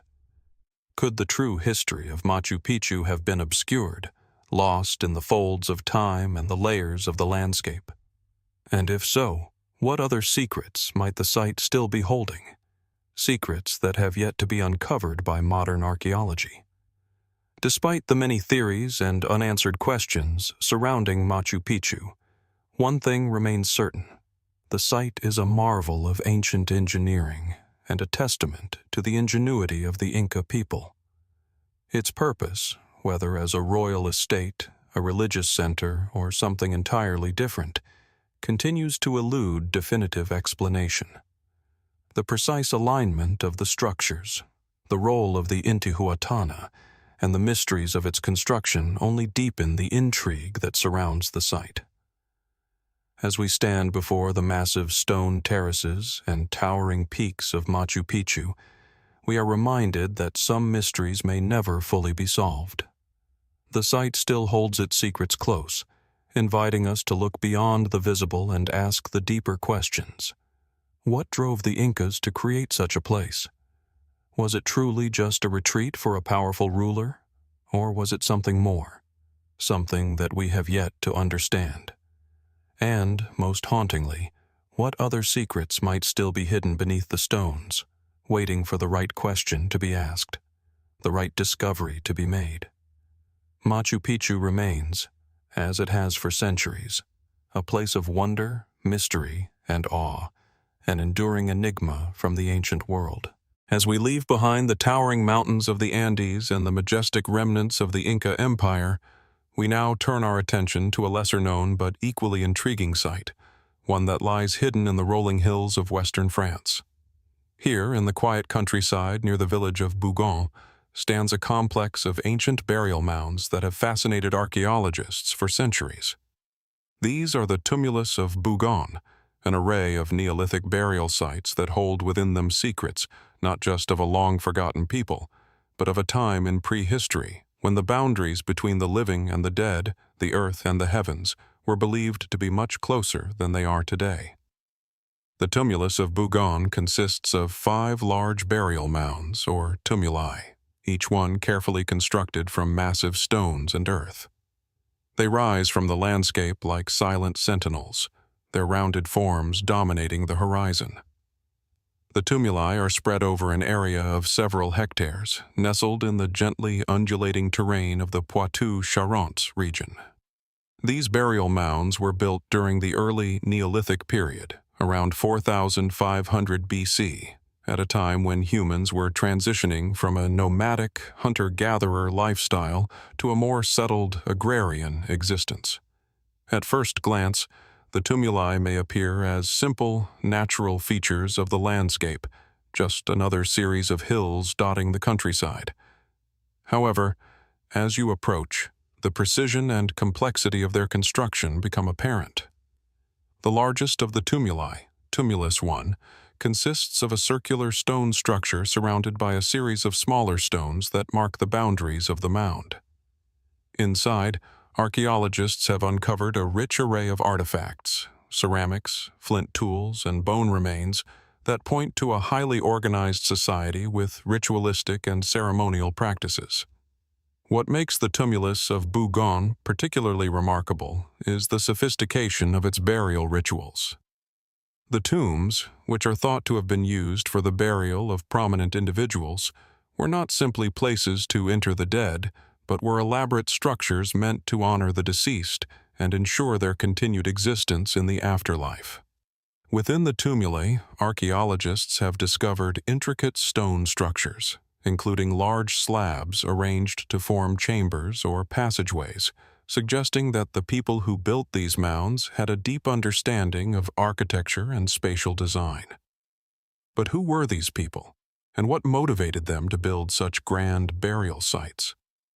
The most striking feature of the Tumulus of Bougon, however, is its alignment with the heavens. Much like the great megalithic sites of the British Isles, such as Stonehenge, the tumuli seem to have been constructed with an awareness of celestial events. In particular, the alignment of the tumuli suggests that they may have been used for astronomical purposes, marking the solstices, the movements of the moon, or other significant celestial events. Could it be that the people who built the Tumulus of Bougon were also astronomers, using their tombs not only as places for burial, but as tools for tracking the cycles of the heavens? The positioning of the stones, the orientation of the burial chambers, and the precise construction of the tumuli all suggest that the builders had a knowledge of the stars far beyond what we would expect from a Neolithic society. But what exactly did these alignments signify? Was it purely for practical purposes, such as crop cultivation or seasonal rituals? Or was there a more profound spiritual meaning behind the site's celestial connections? Adding to the mystery of the Tumulus of Bougon is the fact that, despite its apparent significance, the site was largely forgotten for much of history. The tumuli lay undisturbed until the late 19th century, when they were rediscovered during the construction of a nearby road. Excavations began in earnest, and it was then that archaeologists began to realize just how complex and rich the site truly was. But even today, many of the questions surrounding the tumuli remain unanswered. What kind of society built these tombs? And why were such monumental efforts made to honor the dead? Were these individuals the elite or leaders of their communities? Or were they important for other reasons, perhaps religious or symbolic? The lack of written records from this time leaves us with only fragmentary clues and speculative interpretations. As we leave behind the towering mountains of the Andes and the majestic remnants of the Inca Empire, we now turn our attention to a lesser-known but equally intriguing site, one that lies hidden in the rolling hills of western France. Here, in the quiet countryside near the village of Bougon, stands a complex of ancient burial mounds that have fascinated archaeologists for centuries. These are the Tumulus of Bougon, an array of Neolithic burial sites that hold within them secrets not just of a long-forgotten people, but of a time in prehistory when the boundaries between the living and the dead, the earth and the heavens, were believed to be much closer than they are today. The Tumulus of Bougon consists of 5 large burial mounds, or tumuli, each one carefully constructed from massive stones and earth. They rise from the landscape like silent sentinels, their rounded forms dominating the horizon. The tumuli are spread over an area of several hectares, nestled in the gently undulating terrain of the Poitou-Charentes region. These burial mounds were built during the early Neolithic period, around 4500 BC, at a time when humans were transitioning from a nomadic, hunter-gatherer lifestyle to a more settled agrarian existence. At first glance, the tumuli may appear as simple, natural features of the landscape, just another series of hills dotting the countryside. However, as you approach, the precision and complexity of their construction become apparent. The largest of the tumuli, Tumulus I, consists of a circular stone structure surrounded by a series of smaller stones that mark the boundaries of the mound. Inside, archaeologists have uncovered a rich array of artifacts, ceramics, flint tools, and bone remains that point to a highly organized society with ritualistic and ceremonial practices. What makes the Tumulus of Bougon particularly remarkable is the sophistication of its burial rituals. The tombs, which are thought to have been used for the burial of prominent individuals, were not simply places to inter the dead, but were elaborate structures meant to honor the deceased and ensure their continued existence in the afterlife. Within the tumuli, archaeologists have discovered intricate stone structures, including large slabs arranged to form chambers or passageways, suggesting that the people who built these mounds had a deep understanding of architecture and spatial design. But who were these people, and what motivated them to build such grand burial sites? The most striking feature of the Tumulus of Bougon, however, is its alignment with the heavens. Much like the great megalithic sites of the British Isles, such as Stonehenge, the tumuli seem to have been constructed with an awareness of celestial events. In particular, the alignment of the tumuli suggests that they may have been used for astronomical purposes, marking the solstices, the movements of the moon, or other significant celestial events. Could it be that the people who built the Tumulus of Bougon were also astronomers, using their tombs not only as places for burial, but as tools for tracking the cycles of the heavens? The positioning of the stones, the orientation of the burial chambers, and the precise construction of the tumuli all suggest that the builders had a knowledge of the stars far beyond what we would expect from a Neolithic society. But what exactly did these alignments signify? Was it purely for practical purposes, such as crop cultivation or seasonal rituals? Or was there a more profound spiritual meaning behind the site's celestial connections? Adding to the mystery of the Tumulus of Bougon is the fact that, despite its apparent significance, the site was largely forgotten for much of history. The tumuli lay undisturbed until the late 19th century, when they were rediscovered during the construction of a nearby road. Excavations began in earnest, and it was then that archaeologists began to realize just how complex and rich the site truly was. But even today, many of the questions surrounding the tumuli remain unanswered. What kind of society built these tombs? And why were such monumental efforts made to honor the dead? Were these individuals the elite or leaders of their communities? Or were they important for other reasons, perhaps religious or symbolic? The lack of written records from this time leaves us with only fragmentary clues and speculative interpretations. As we leave the enigmatic burial mounds of Bougon behind, our journey now leads us to the sun-scorched highlands of southern Peru, where, among the arid landscape, another ancient mystery waits to be unraveled. Hidden in the remote Andean foothills, not far from the Inca heartland, lies the Sayhuite stone labyrinth, an extraordinary and baffling sight that continues to intrigue and confound archaeologists and explorers alike. This strange labyrinthine complex, carved into the rock by an unknown culture, beckons to us with the promise of secrets that may never be fully understood. The Sayhuite site, discovered in the 1990s, consists of a series of terraced platforms and stone structures, most notably a maze-like arrangement of channels, tunnels, and water features. At first glance, the place might seem like just another forgotten archaeological ruin, an ancient site, partially eroded, left to the elements of time and neglect. But as you step closer, you begin to see the intricacy of its design. Stone slabs are carefully arranged in what appears to be a system of interlocking waterways, leading water through a labyrinth of channels and into depressions and basins, many of which are carved with geometric precision. These channels, some of which still function today during the rainy season, suggest a level of sophistication and planning that defies easy explanation. What makes Sayhuite truly mysterious, however, is not simply the impressive water systems or the unique layout of the site, but the sheer uncertainty surrounding its purpose. Unlike other Inca or pre-Inca sites, Sayhuite does not appear to be a place of ritual worship or simple habitation. There are no grand temples, no towering monuments, and no signs of elite residences. Instead, there are only the labyrinthine channels, carved stones, and the occasional hint of what may have once been a settlement. The most puzzling feature of Sayhuite is the presence of over 200 water fountains, each one with its own carved stone basin and distinct water flow. These fountains are fed by an elaborate underground aqueduct system, still functioning today, though how they were created and used remains unclear.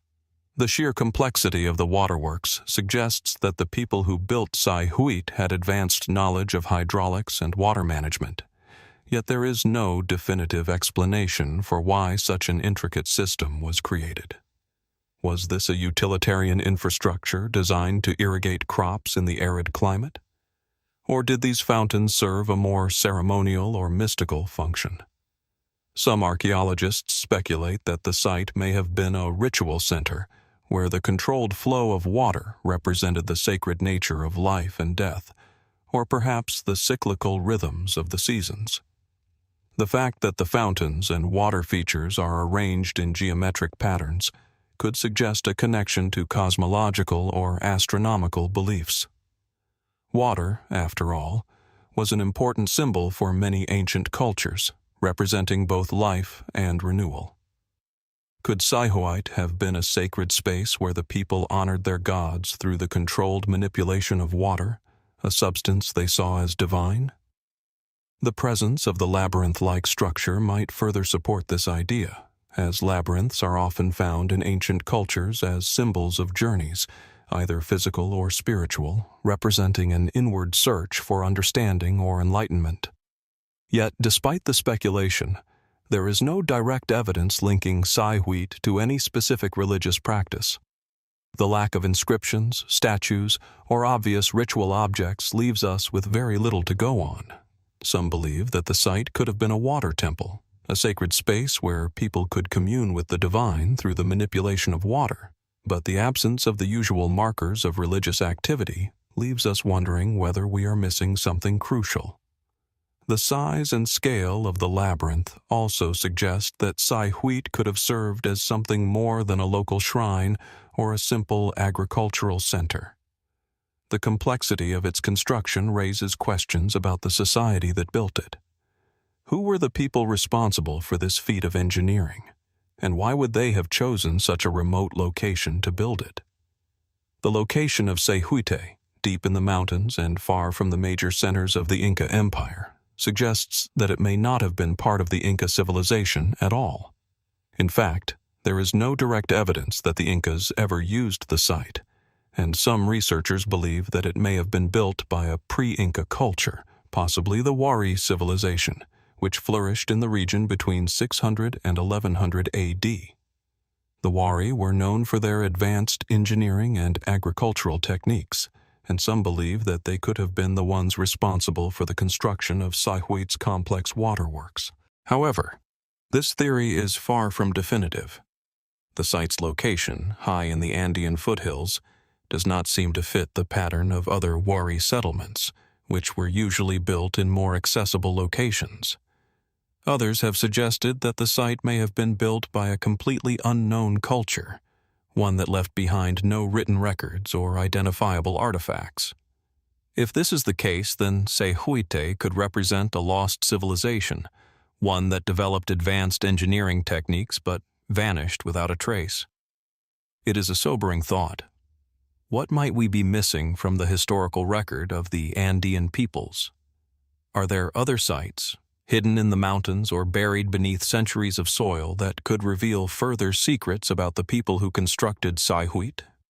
Some fringe theories suggest that the labyrinth and the advanced water systems at Sayhuite might point to an even deeper mystery, that the site could have been created by a civilization far more advanced than anything we typically associate with pre-Columbian cultures.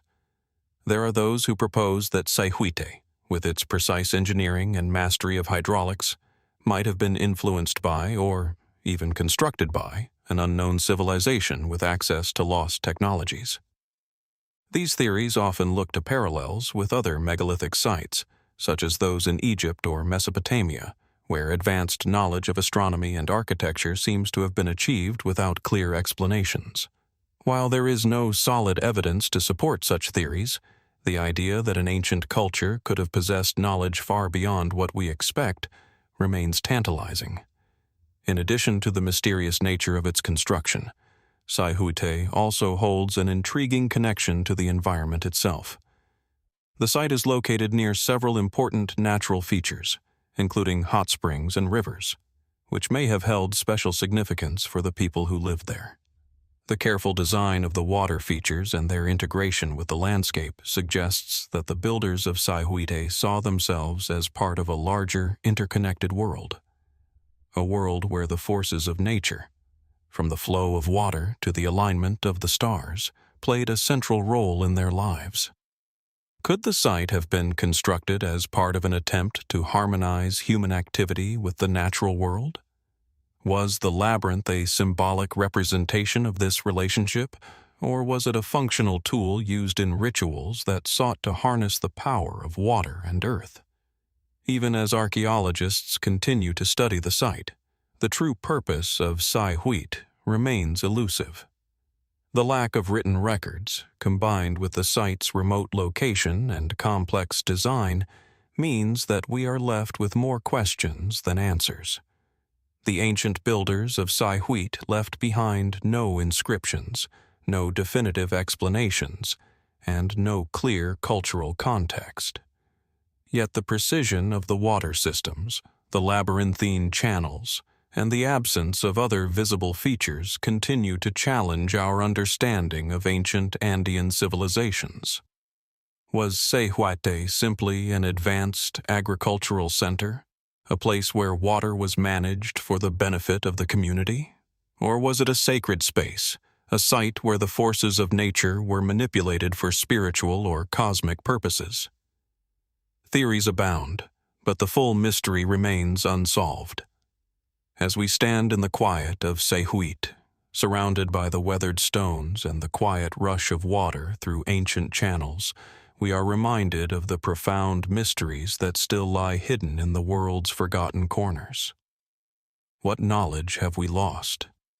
What secrets remain locked in the stones and the earth, waiting for the right questions to be asked? The labyrinth of Sayhuite invites us to wonder, to explore, and to seek answers, not just about the past, but about the lost civilizations that shaped our world.